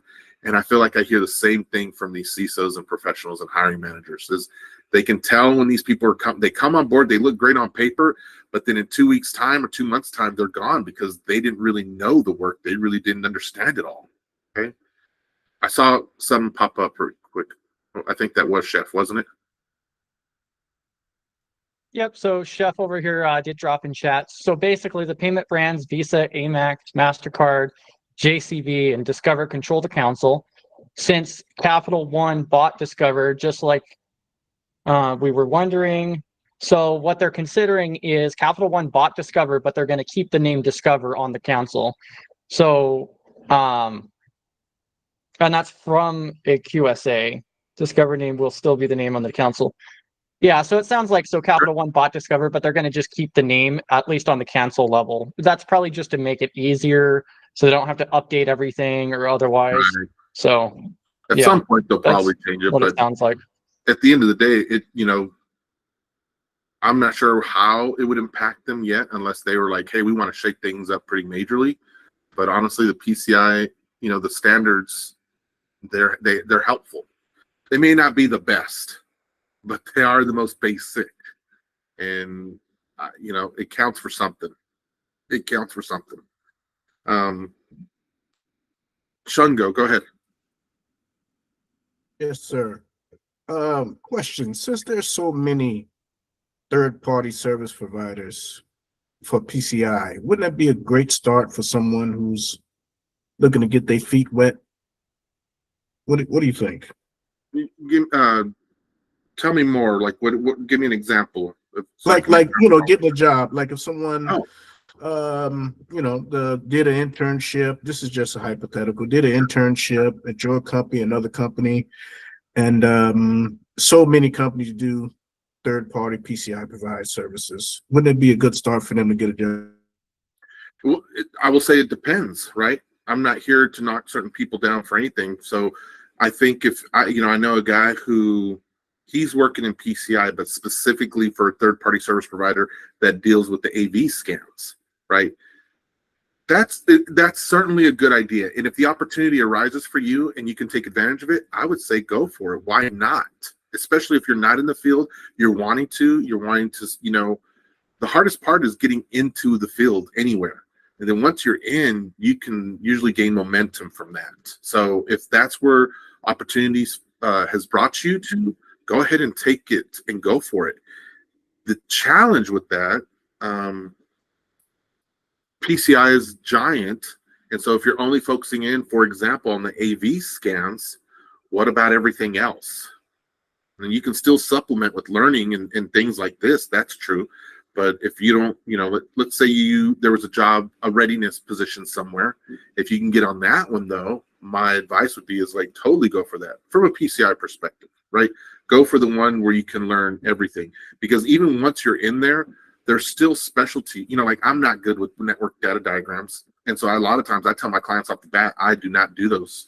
We'll have to find someone else within the organization that can. And a lot of the organizations that I work with, some of them, they either have a network team or I have access to a network administrator somewhere that I can offset that to, and they'll just build it for us, for a charge, of course. But you see what I mean? So that's not my strength or specialty, but I also don't have any fire to me to go learn that piece for there. In terms of the grand scheme of the PCI piece, that's a small fraction for me. So I'm okay not knowing that. I've also had 20 years in the game, so that's different for other folks, right? But yeah, I definitely think, though, if you have the opportunity to get through a third-party service provider, go for it. Even though you're going to be a part of a third-party service provider, though, you too have to complete or go through compliancy with PCI. So you'll have your own set of requirements that you have to comply with. So it's so weird how that works, right? It's like some sort of freaky matrix, compliancy within compliancy. You can go work at a third-party service provider to get understanding of PCI and work on it, but you're still going to be as though you're working for this other organization because you still have to comply with PCI yourself. It's just funny thinking about that out loud. Okay. Thank you, Jaime. Thank you so much. No worries. All right, so here we go. Checking out the council. Find a public group or figure. Okay, so study GRC. Great, right? This is a great resource for all things GRC. So if you're here, you've already done one of the biggest steps. Check out my Cyber Gangsters Discord. When you get in there, I'm always going to ask you for your real first name and last name. We don't do code names in there because, hey, we're a security group. If we can't be upfront and open like that from the beginning, I mean, there's just no way around it. So it's not a my way or the highway, but it is.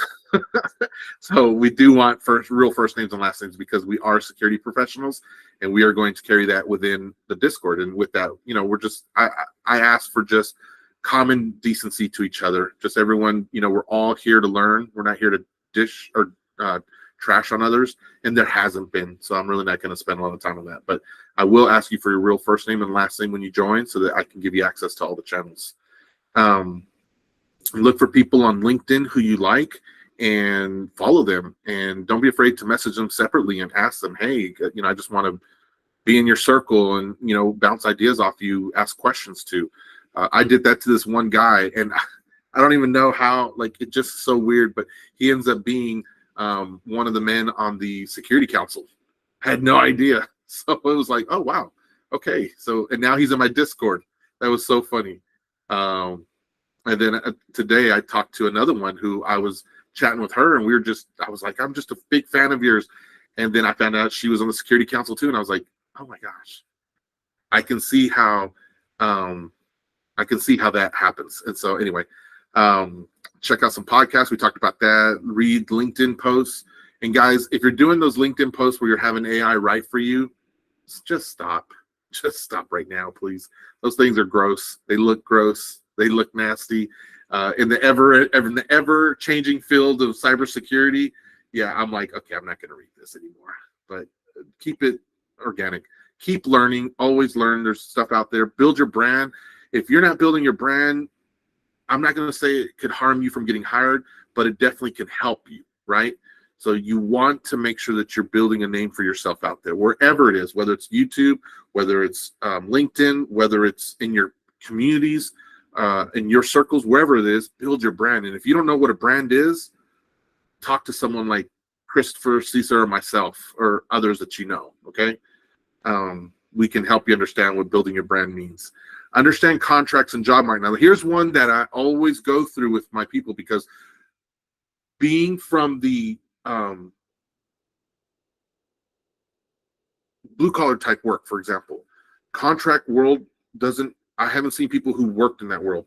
And people who come in and they're like, oh, I just got a contractor, a recruiter who reached out to me, and they're getting excited. And I'm like, show me the email real quick. And they'll show it to me, and I'll be like, not all recruiters are created the same, guys. And there's some predatory ones out there. There's some honest ones. There's some hard ones out there.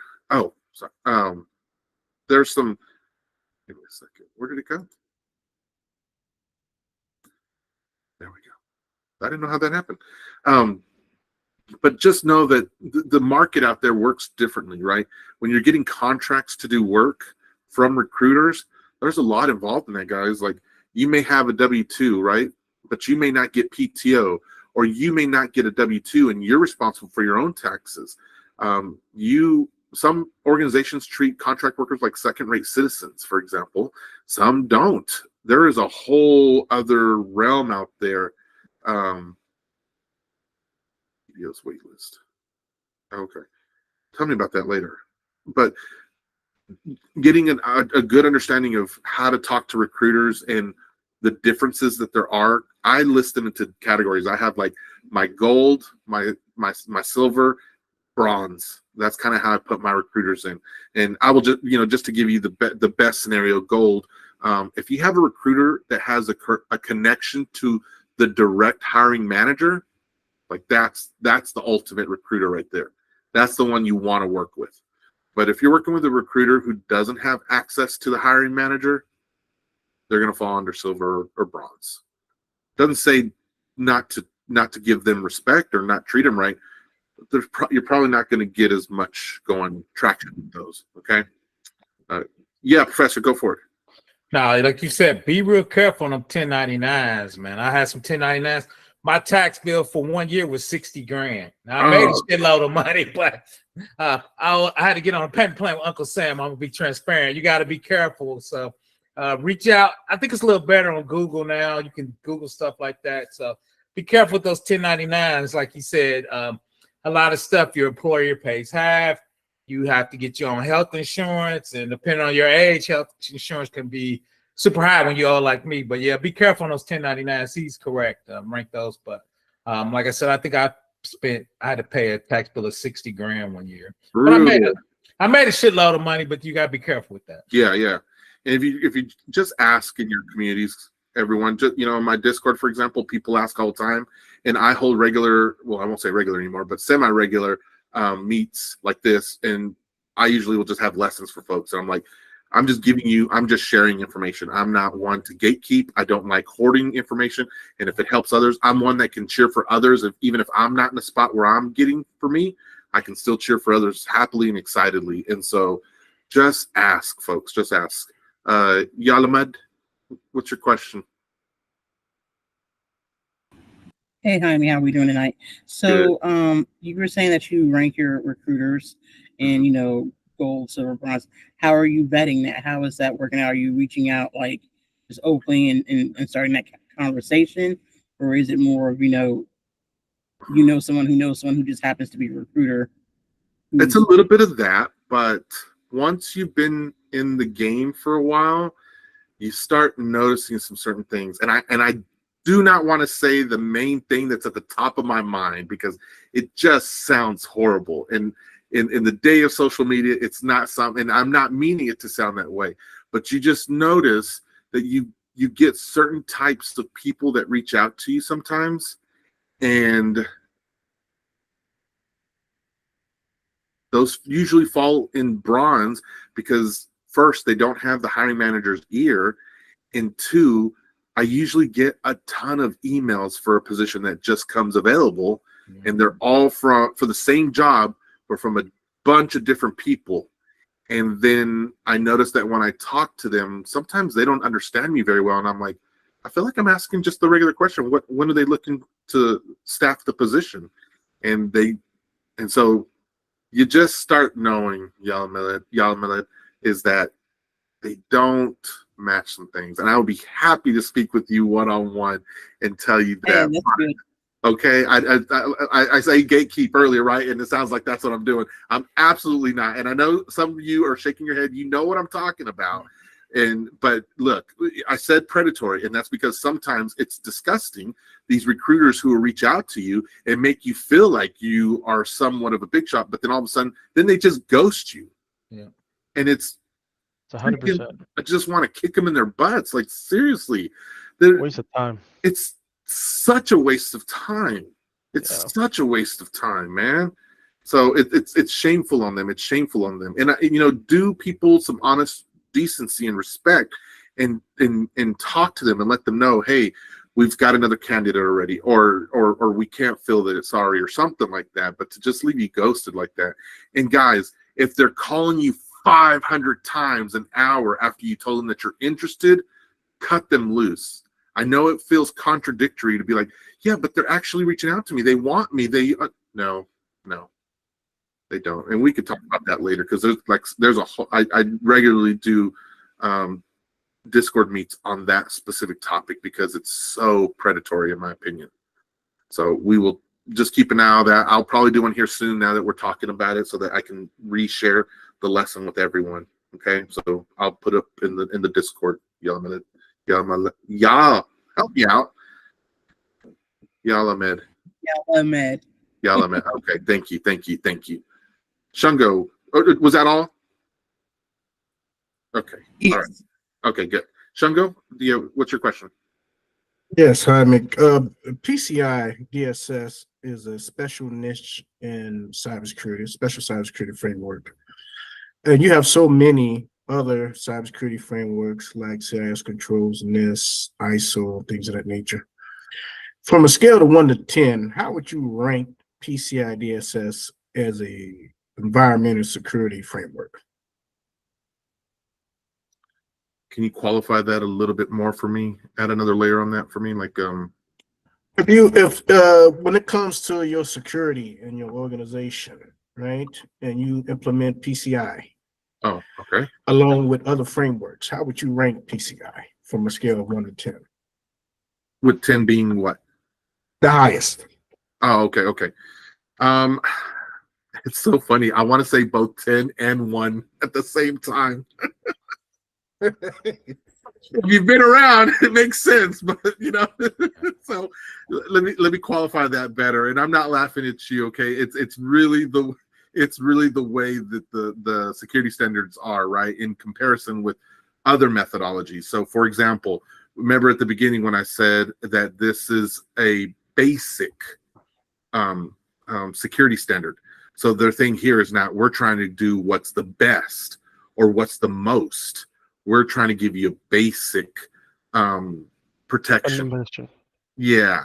And so because of that, that's why I say 1 is because I'm like, well, you're only trying to do what's total basic for me. Then I think it's like, why would you not want to protect me completely, right?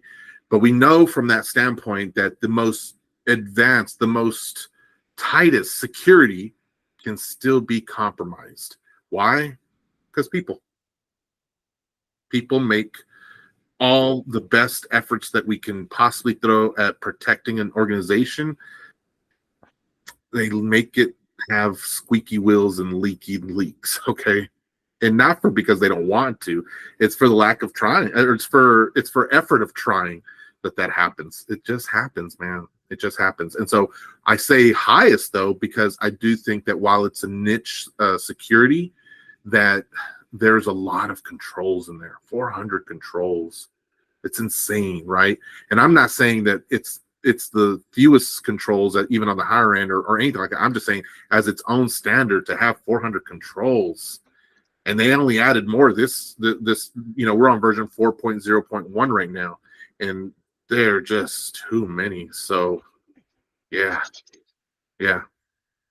So I don't know that helps you. I will say though, in terms of protecting credit card data, so that's the niche part here. In terms of protecting credit card data, it is the gold standard. Absolutely. Absolutely. Right. The council sits up there for protecting the consumer's data. I mean, it's the highest thing to them. There's a governing body based on it. So from that perspective, it is the gold. Now, with other ones, they're not concerned with just credit card data only. They're concerned with many different pieces, right? So, but when I see it from that lens, that's why I say it's a 10. Okay, thank you. One more quick question, then Caesar can go. I'm gonna leave everybody alone, I promise. You're good. I'm not stopping you, but network segmentation is an extremely big part of PCI DSS. Why is it not a requirement of PCI? Why is it not?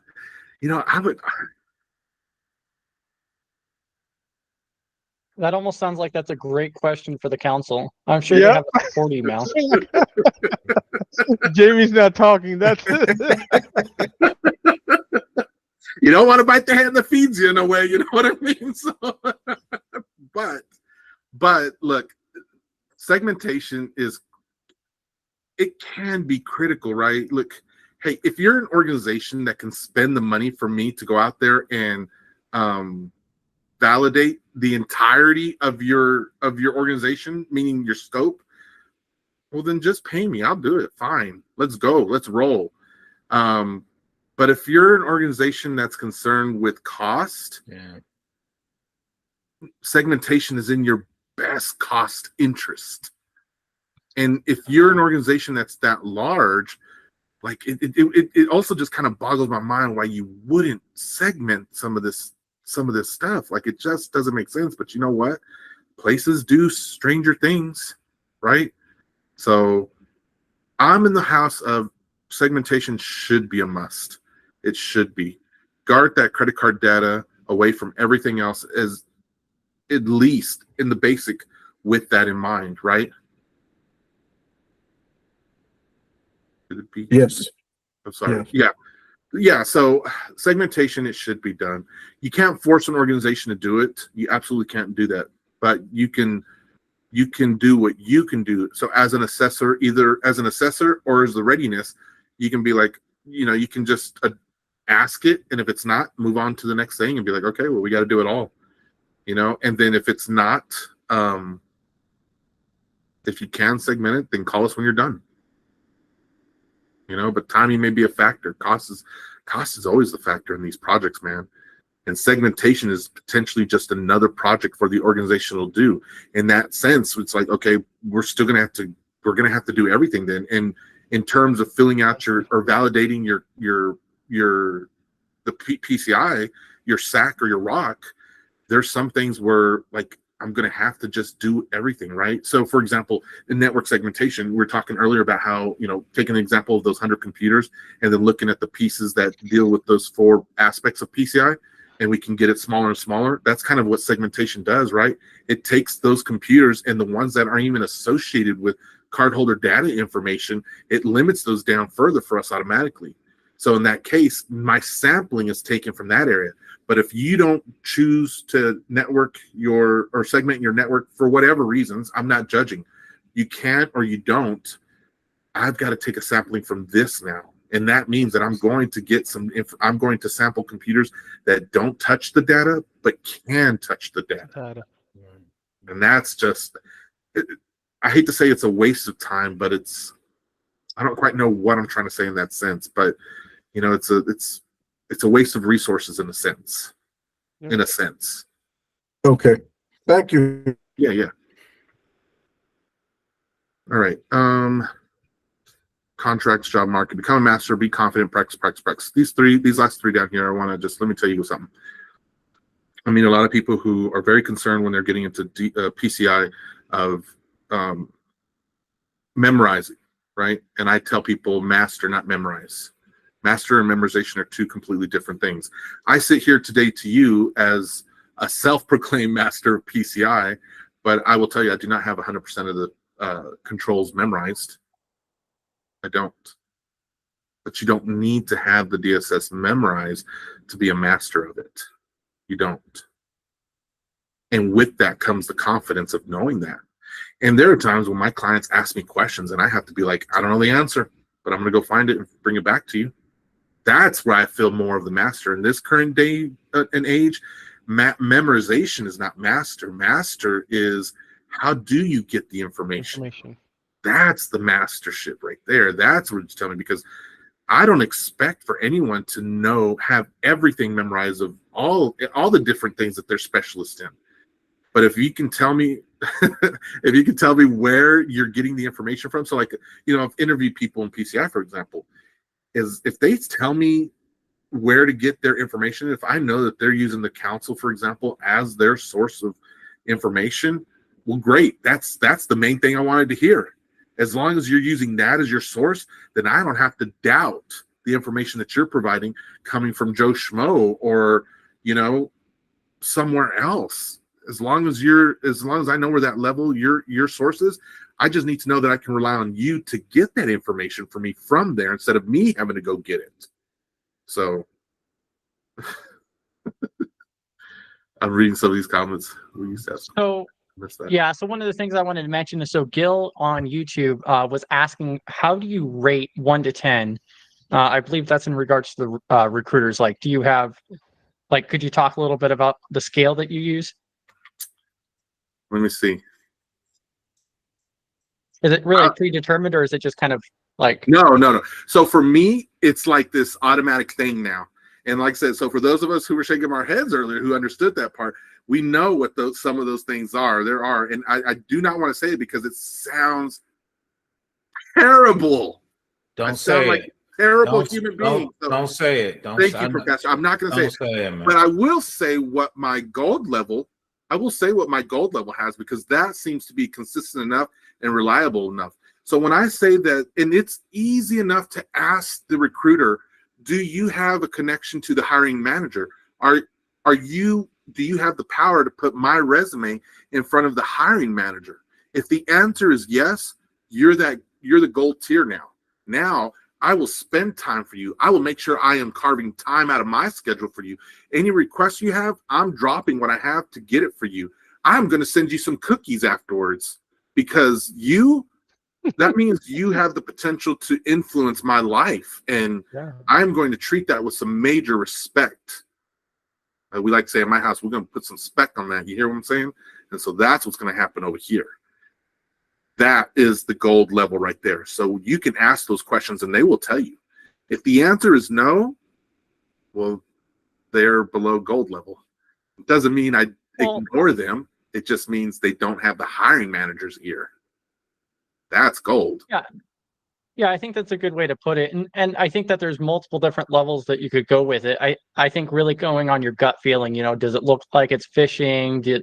What kind of questions are they asking? Like, there's a lot of things that you could base that off of. Like, I've also received like emails from like Gmail accounts and not business accounts too. Like, there's different things that you could kind of rate them on. across the board, is my opinion. I will give you this other piece this one is when I get this question, it's a newer one this year that I've been seeing for me, is when they're asking for my social security number in a Word copied format in coming from a Gmail account. I'm kind of like, no, I'm not. And I may continue to have the conversation because I'm like, there's aspects here that make me think you're in the silver level. So I'm going to continue this on, but I will not give you my social security number. And they'll ask me for that. So guys, you can say no. You can say no. You do not have to continue a conversation. And you can, even with the best hopes in mind, you can still provide limited information and still see where the conversation goes. So when they ask me for my social security number, I just don't reveal it. When they ask me for my driver's license number, I do not give it. The only reason those two pieces of information for me that I give it to is when you're having me sign my I-9. When you're having me fill out my I-9, I'm not giving you that. And yes, Chef, yes, upon hire, which is, that's when you fill out your I-9. You don't do that beforehand. So anything that affects my pay is when I'm filling that out, never before. But I might still try to continue and see if the conversation continues. You know what I'm saying? So I will always omit those pieces of information. Any company that, or any recruiter that also asks me for money up front so I can pay for the laptops and stuff, I put some brakes on that too pretty quick. So Chris, go for it. Yeah, there's been a couple different people like in the Simply Cyber community that's actually been outspoken about that. One person actually went through the whole interviewing process, like 2 steps.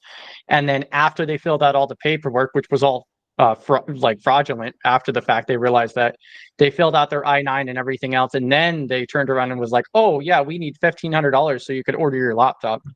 Yeah. So that's, you got to be careful. And also, like somebody on YouTube had asked, regarding like people that they're currently talking to, it never hurts to reach out to like community members and be like, hey, you know, I want to get a second opinion on this. What do you think about these messages or this company or otherwise? Like I sent one to PBO earlier today, like, hey, what do you think about this? So, you know, it definitely leveraged the community. That's one of my biggest things there. And then also Michael on YouTube did ask regarding, I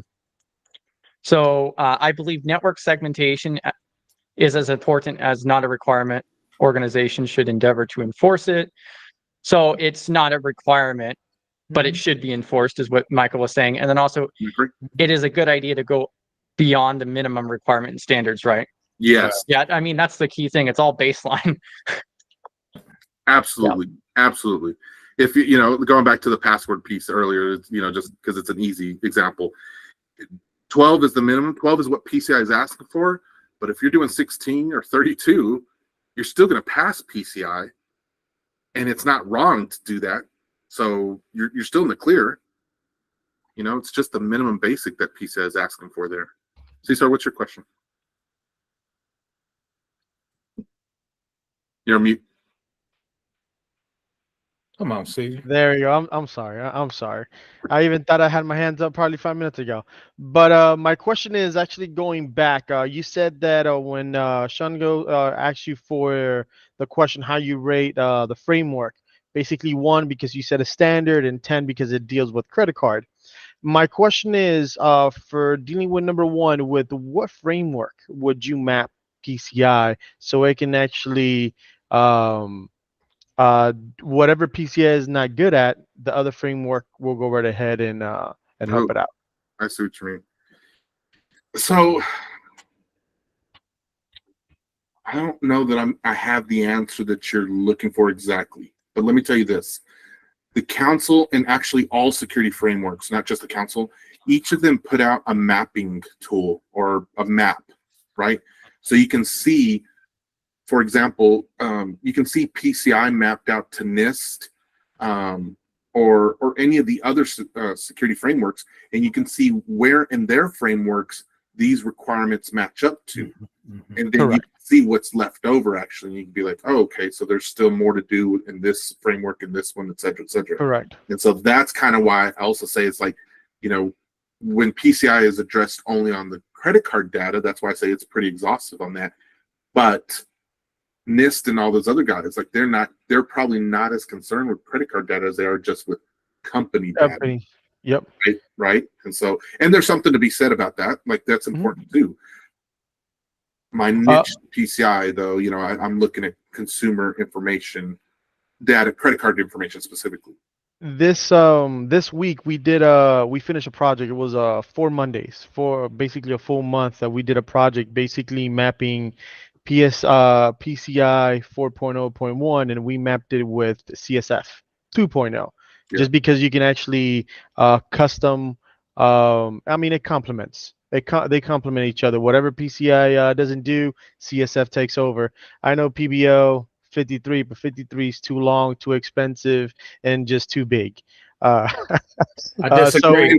I disagree. Keep going, Caesar. So we did that. Data, right? HIPAA and high trust, right? Yeah, the CSF, but high trust is basically more for health. I'm talking about the NIST CSF 2.0. The one that we did. So that's why I was asking. I wanted to have you 2 cents, but yeah, I appreciate it. Sorry, I couldn't be exact to No. you.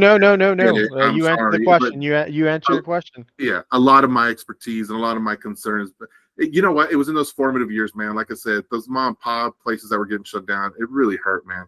And I have, even now, like even right now, I have to be careful because there's this little drawer in my little emotion box that I have to keep shut right now, because if I open that, then I get extremely passionate and I start crying about it. Not crying because of just I'm a crybaby, because it just hurts me so much thinking about those childhood places that I used to go to, and they're closed because of this, and all because you know, it's just difficult. So there is a passion piece for me working in PCI, and I never saw myself doing PCI work. I saw myself dismantling PCI. That's what I saw myself doing. I was like, I'm going to take them down, but now I'm like, I'm trying to help organizations achieve compliancy, because I don't want to see them. You're doing it. You're doing it. I believe. Go through that. So, yeah. You're doing it. Thank you. No, Caesar said what I was going to say. I think 853 is the best. That's all I want to say. I think that's the best. Put some distance tags on that for hardening, and I've done that and mapped that to PCI. So, you said, harmonizing those two, and network segmentation like you do, that makes sure you have your segmentation under control and your scope under control. So I think you always got to do the segmentation, or not. If you got one flat network, then all that stuff's in scope. It is, right? Yeah. But it goes back to the whole money thing. If you got the money for me to be here to do this, then great. If you know, and that's always a hard conversation too, I find, right? So when I work with a client, it's like, we've got to remember that we do not have all the budget in the world.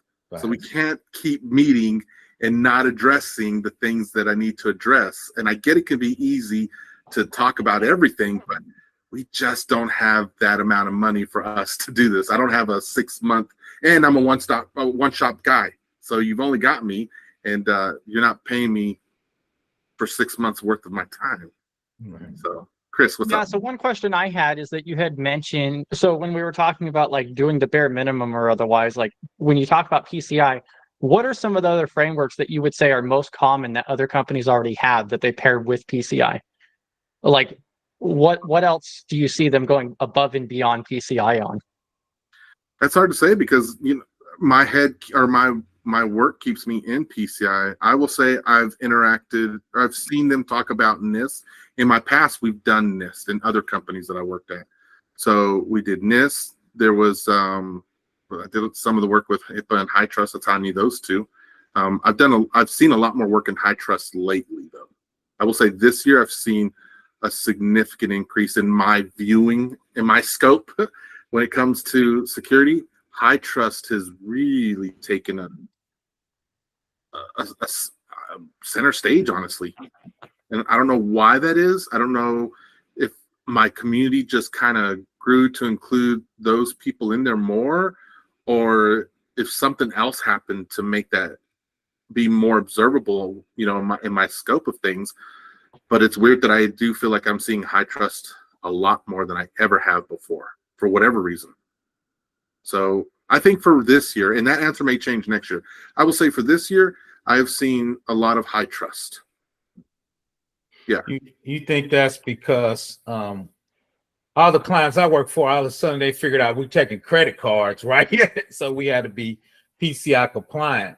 So I think for us linking those two, I used to do a lot of IRS work, and states takes credit cards to pay for your tax returns, right? So that's kind of got us in the IRS compliance and the PCI, because we all took credit cards to pay their taxes off. So that's kind of how I see those two. And then, like you said, the big things we did is all the vendors we picked, we made sure they were PCI DSS compliant at the level we were trying to do and the number of transactions we were trying to do.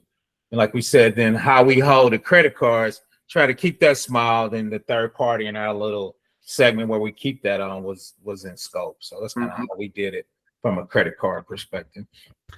Yeah, and I'll say it's not like I've seen a lot of like health institutions of any kind getting more on the news as being breached. Like, there was a few years back in the, 10 years ago about where we were seeing a lot of hospitals getting breached and things like that. Oh, that's still happening. Yeah, that's still happening, but I haven't seen it as much as I've seen just like I don't know what is a regular organization, but you know what I mean? Like, so I am interested now. It's the question now that I'm like, why am I seeing more of that? I'm curious now. I got a question, and this for anybody who can answer it. Wouldn't people use, or companies or entities or organizations use high trust just because when you do the compliance, it actually matches up with everything the HIPAA does, and it's probably maybe less expensive? No? So HIPAA, I've never done a HIPAA assessment of any kind. I've taken the training, like I'm sure many of us have done that probably, right? I can't say that I've ever actually done the assessment. I can say that I've been privy to some of the assessments in high trust, though. And I know that there's 3 levels of assessments within high trust. And all 3 levels, E1, R1, I can't remember the other one, but they utilize a platform that this is definitely different than what I've seen from other ones. They utilize a platform or portal that you go through, and you actually fill out the portal, and it keeps track of your assessment. And so before that, I didn't even know that was a thing. And it's funny, I just started interacting with another client, PCI, where we had to go through a portal, and I was like, huh, that's different too. And it was an updated portal for 4.0 specifically. So yeah, I don't see a lot of high trust like that, Caesar, because and I'll let Jamie and Dave chime in on this.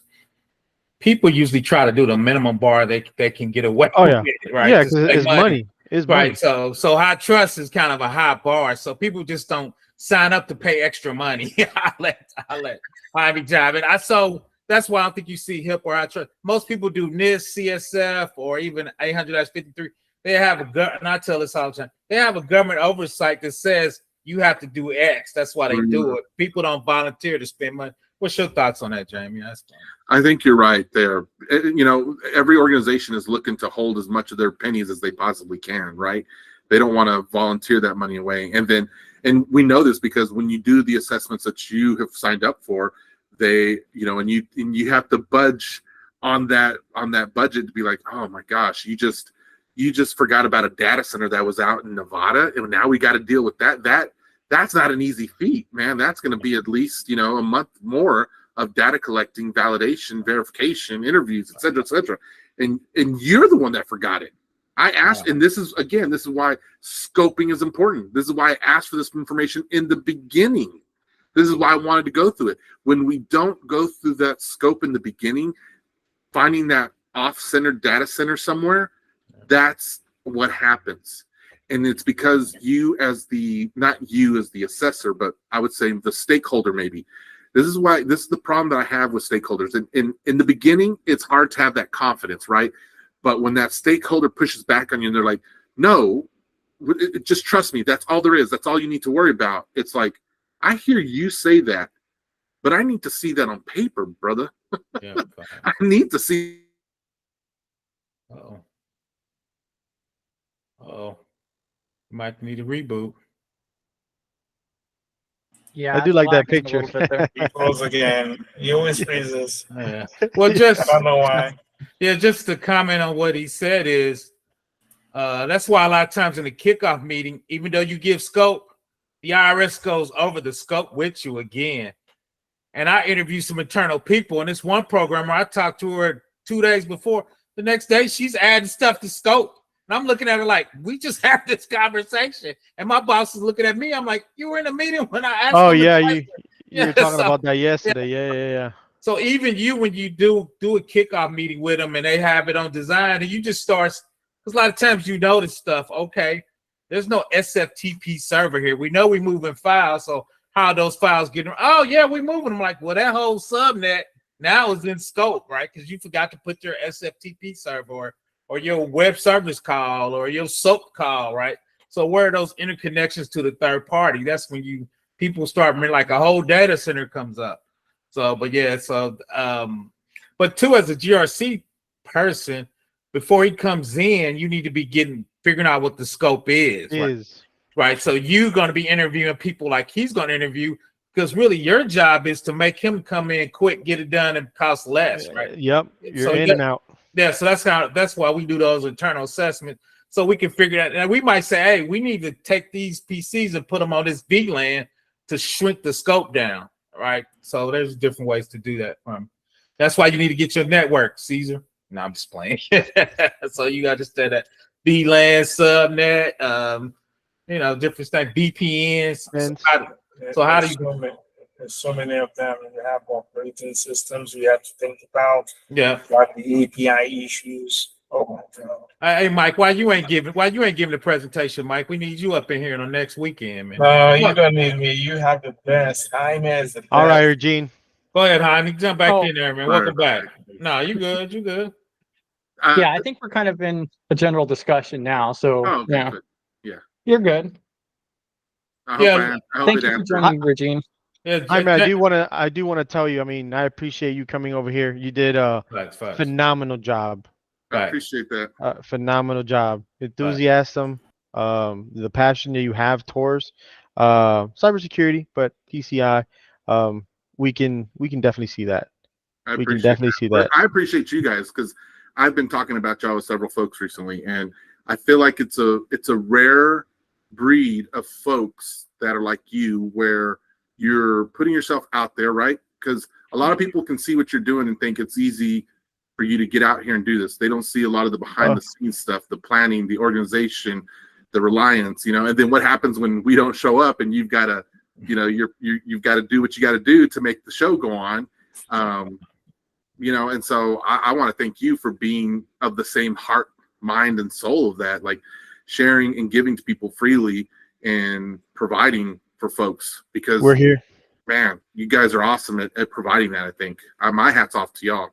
You make me want to be a better version of myself. Like, we're here to serve. And I see that. Yeah, and none of this would be people do. Yeah, none of this would be possible without everybody who hops in here and participates and joins and shares and everything else. It is a group effort, 100%. Yeah, shout out to C Squared, Caesar, and Christopher. They leading it. I just pop in and cause problems. That's my role. Yeah. Oh yeah, right. Carnage in your wake. Something I did want to share too. So this is a board that Michael's been working on, and so it's still in the works, but I wanted to throw this out there for everyone. I posted the link earlier and I'll post it again. I've made multiple Trello boards for frameworks before, just to visualize it, and makes it a little easier to study and work with. It should be open to everybody, and you should be able to duplicate it if you wanted. And like I said, it's still a work in progress. If you wanted to, he could talk about it a little bit as well. But I think it's worth taking a look at. This is for the latest one. You could see where he's around requirement 8 right now and working his way to the right. Requirement 7 still. Okay, number 7. Yeah, but still, even at this current point in time, this is still a really great resource, and it's just going to get built out further and further. Yeah. So it's definitely worth taking a look at. And then also, if Alan's still in here, yeah, Alan's still up here. If you wanted to come up, Alan, and introduce yourself. I know you dropped earlier. You got a call or something. Hello. Can everybody hear me? Yes, sir. Yep. Hey, how's everything going, guys? Man, listening in and trying to take it all in. I'm like, oh my God, this is a lot. I can't type all this stuff too fast. I'm glad that that encourages me, Alan. So even though being a little behind, I'm glad it was encouraging, informative. Oh yeah, definitely. Yeah, so I'm Alan. I joined like I think a week and a half ago, somewhere around that time. And I've just been excited to help out, volunteer, participate in some projects, especially the one I think Caesar you just told me about. Was it Monday or last? Yes, sir. This Monday was the last day. Yep. So I definitely wanted to just explore more of this. I have like 10 years of experience in compliance with local municipalities around Michigan and some other folks. So I just want to apply that experience and transition to GRC sometime next year. That's awesome. Perfect. What compliances are you doing now? Compliance like with grants and federal regulations and contracts, invoices, all that jazz. Okay.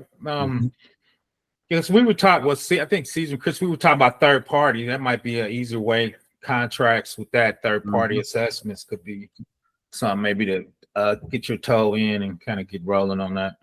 Yes, somebody just mentioned that. There was somebody recommend I definitely look at that route. Try to put that in my top 3 to look into. So yeah, I definitely had to.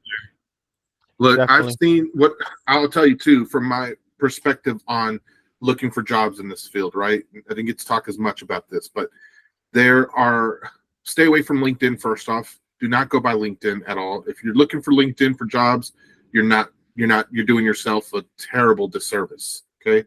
A lot of the research is showing that it's a 50% success rate, not even success rate. It's a 50% active rate, I guess, for lack of a better word. 50% of the jobs on LinkedIn are not being monitored, taken down, or basically living jobs.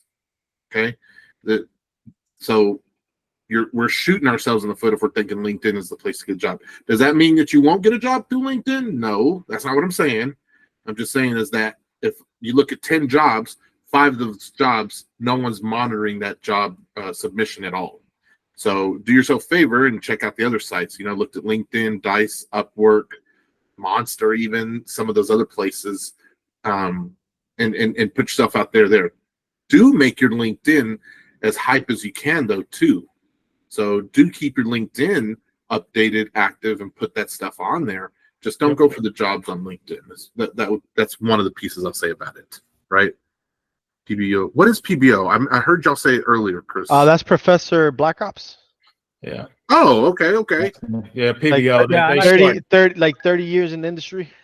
Oh, nice. Yeah, real quick. So people don't know me, Chris. I've been in IT for 33 years. I've been in cybersecurity for 15. I worked at DOD as a consultant in the state of Indiana as a consultant, and I taught at a community college cybersecurity for 10 years. So I met the Chris's, which now is C squared. Caesar took the other Chris spot. So they were actually making some moves. So I volunteered my time to kind of keep those guys going in the right direction. Now they're doing good. So that's a little bit about me, and I try to make myself available. I'm divorced. Don't nobody want me, so I have a little free time. So I help the community. So like you said, I'm on Discord. It's probably 6 or 7 Discords I be in. So I try to be out and about. And most people know if you need to ping me for 15 minutes, usually I can spare a little time. And Chris will tell you I got a compliance playlist on my channel with what, Chris, about 60 hours worth of stuff. Yeah, it's growing now. It was 55 hours I had to work through. I was watching like 1 2-hour video every morning for like 6 weeks. So yeah, and my specialty, I did NIST 800-53 for the government for 10 years. I was over web service and application development. Then I went over, I call it the paperwork side. I've been doing this, policies, procedures, leading incident response. I have to do an incident response exercise, I think. So I've been doing a little bit of everything. But once again, my background is usually federal, NIST 800-53, and I do IRS Club 1075, which sits on top of NIST.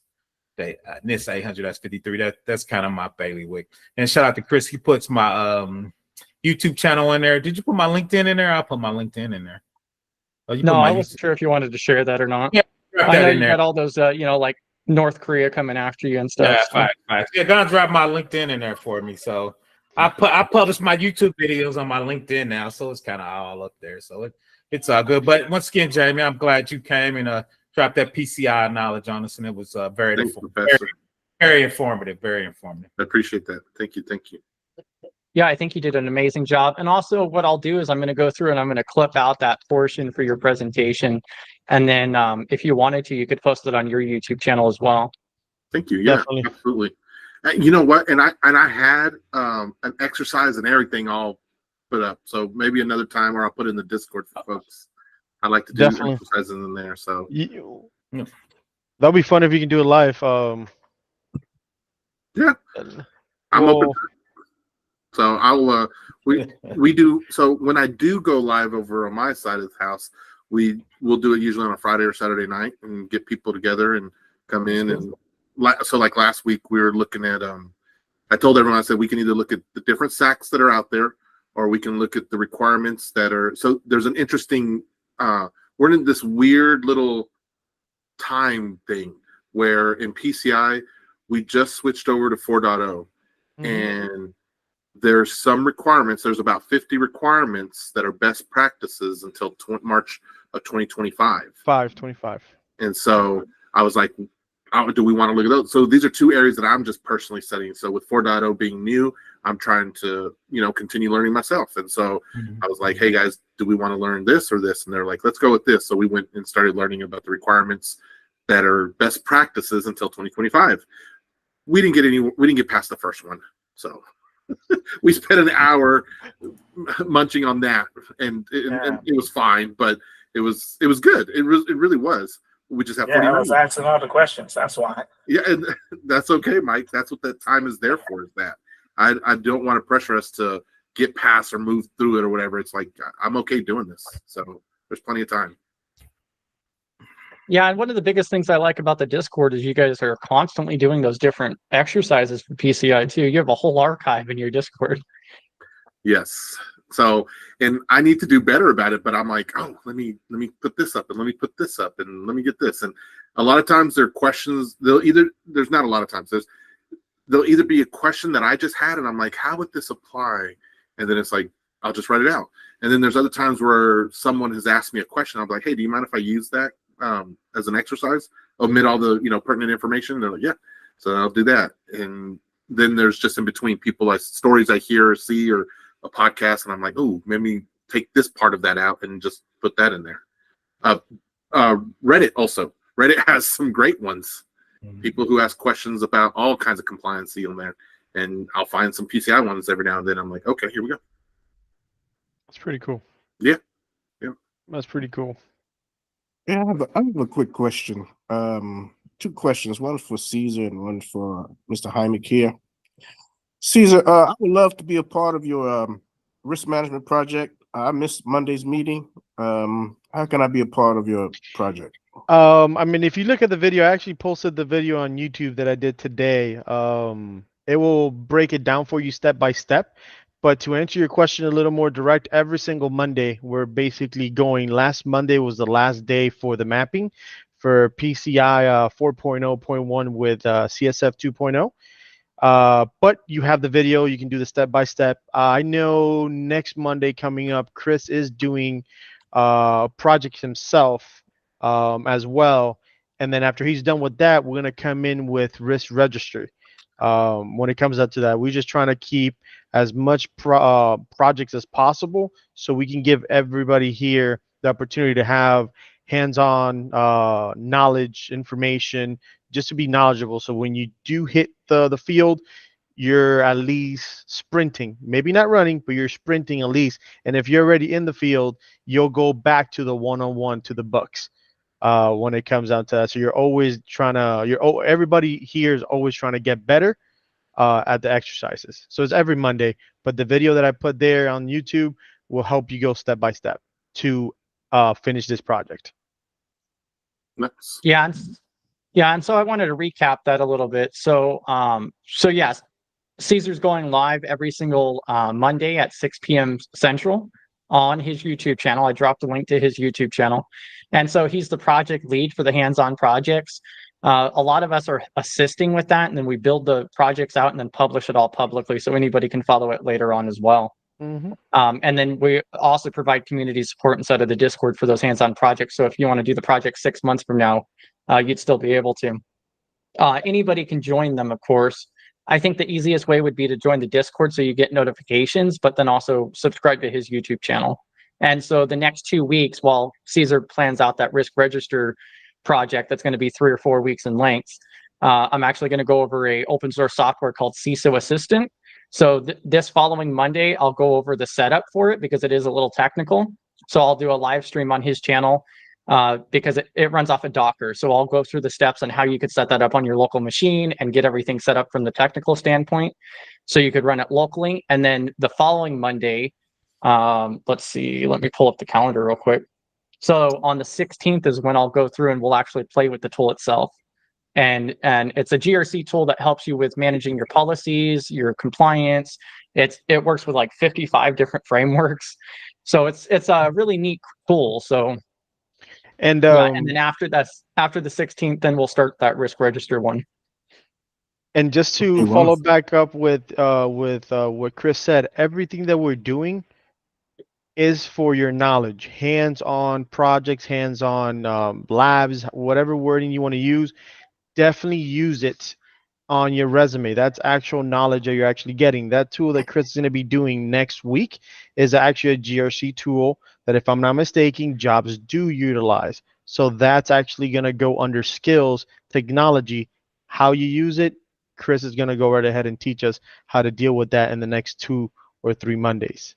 So that's skills that everybody who attends that is going to be able to put on your resume.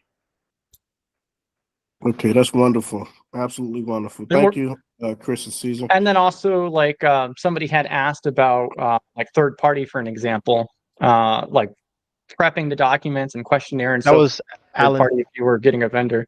Yeah, so Alan had recommended that one. And so we're always looking for feedback on other projects to have lined up as well. So ideally, we're going to get to like 2 ahead. To answer your question, Alan, I do recommend if you're looking to get into third party, I guess this is the guy that is like I guess if you want to call it like the master of third party. Read a book called Cybersecurity and Third Party. It's going to be third party threat hunting. I'm actually reading this book. This is the book right here, and there's actually the if you want to get certified, they actually use this as an actual manual. By the way, this guy's book. So. Is all about third party. It basically, I mean, I'm in chapter 3 right now, but it's very interesting how he actually puts in fact everything. So it's pretty good. Who uses it as a manual? If I'm not mistaken, will be the company that certifies you as third party risk management. Let me see if I can find the link and I can send it to you. Okay. Doesn't NIST have something on third party too, PBO? Yeah. Yeah, that'll be what, 71, 71 or 61? I think it's 61. Yeah, 801. Yeah, 61 is the third party. Yeah, because 71 will be CMC. I got about 3 videos. Yeah, that's what I would recommend. Yeah, I got about 3 videos on that if you want to dig in. That's what I'm pulling up. Appreciate you. Yeah, I got a ton of third party, and I do that in real life. So yeah. Each company does it at different level because, like we talked about, NIST, supply chain and risk assessment, since the CISSP hack became huge, so everybody's really digging into third party. Because if not, you almost consider negligent. Because when it was CISSP, and what was the other software that was embedded in everybody's software? Third parties had software you didn't even know they were doing for years. That left you vulnerable. Because and the other one was, what was the, man, I'm blanking out. There was one module for logging. Was it Log4j? I think had that. That was embedded in like everybody's program. So your third parties got programs embedded. So now you should try to get a bill of sale of what software your third parties are using. Yeah, it's usually the weakest link. Facts, Michael. You're 100% correct on that. So we're trying to get a better handle of that. You can use QualSys, Rapid7, LexisNexis. Now, if you scan it, dig into your third party and kind of figure out what they're using, so you can kind of come up with a software bill of sale. So you can kind of help you figure out what your third parties has so they won't get you hacked. So I did that one thing on Qualys before. I think I might go back to them now that you mentioned it. yeah, Qualys, they're pretty good. A lot of my when I used to freelance, and I don't do it anymore, a lot of my smaller companies use Qualys. My bigger companies use Lexus. And Rapid7 is kind of in the middle for the mid-sized companies. They use Rapid7, which is pretty good. I'm hoping to do some videos on Rapid7, vulnerability scans and compliance scans, and kind of moving those over into dashboards, because now people want to see compliance dashboards for GRC and go through your infrastructure and figure out what your findings is, because then you can kind of do a risk register for your company, kind of spin that up in there. You must have 60 things in your backlog there, PBO. Yeah. I know. I be forgetting half the shit I say, man. I ain't gonna lie, man. I be just waking up, man. And hey guys, I just want to say again, thank you very much to everybody. Jaime, thank you very much. I just need I got a family, and yeah, right now it's a little late. Yeah, for we're me. gonna come to an end here in a minute. Yeah. I appreciate it, guys. Any other questions in my end for me? No, you good. I got your back, man. I got your yes, back. you do every day. I got your back. If people don't know, PBO does a lot of things for us in the background. Yeah. When the projects come out, who you think checks them? Facts. Whatever they do. PBO. He's the one I that need a checks the professor in project. my circle. I don't have a professor in my circle. I am the professor in my circle. That's not helpful. I'm here for you, Jaime. If you need me, you can always ping me, man. If you need, any NIST stuff, you can. Yeah, if I got PCI stuff, I'll send them your way. Yeah, I see you, Caesar. Yeah, that's right, my hammer, man. Good night now. That's my hammer. Good night, Caesar. Good night. Alan, yeah, did you have a question?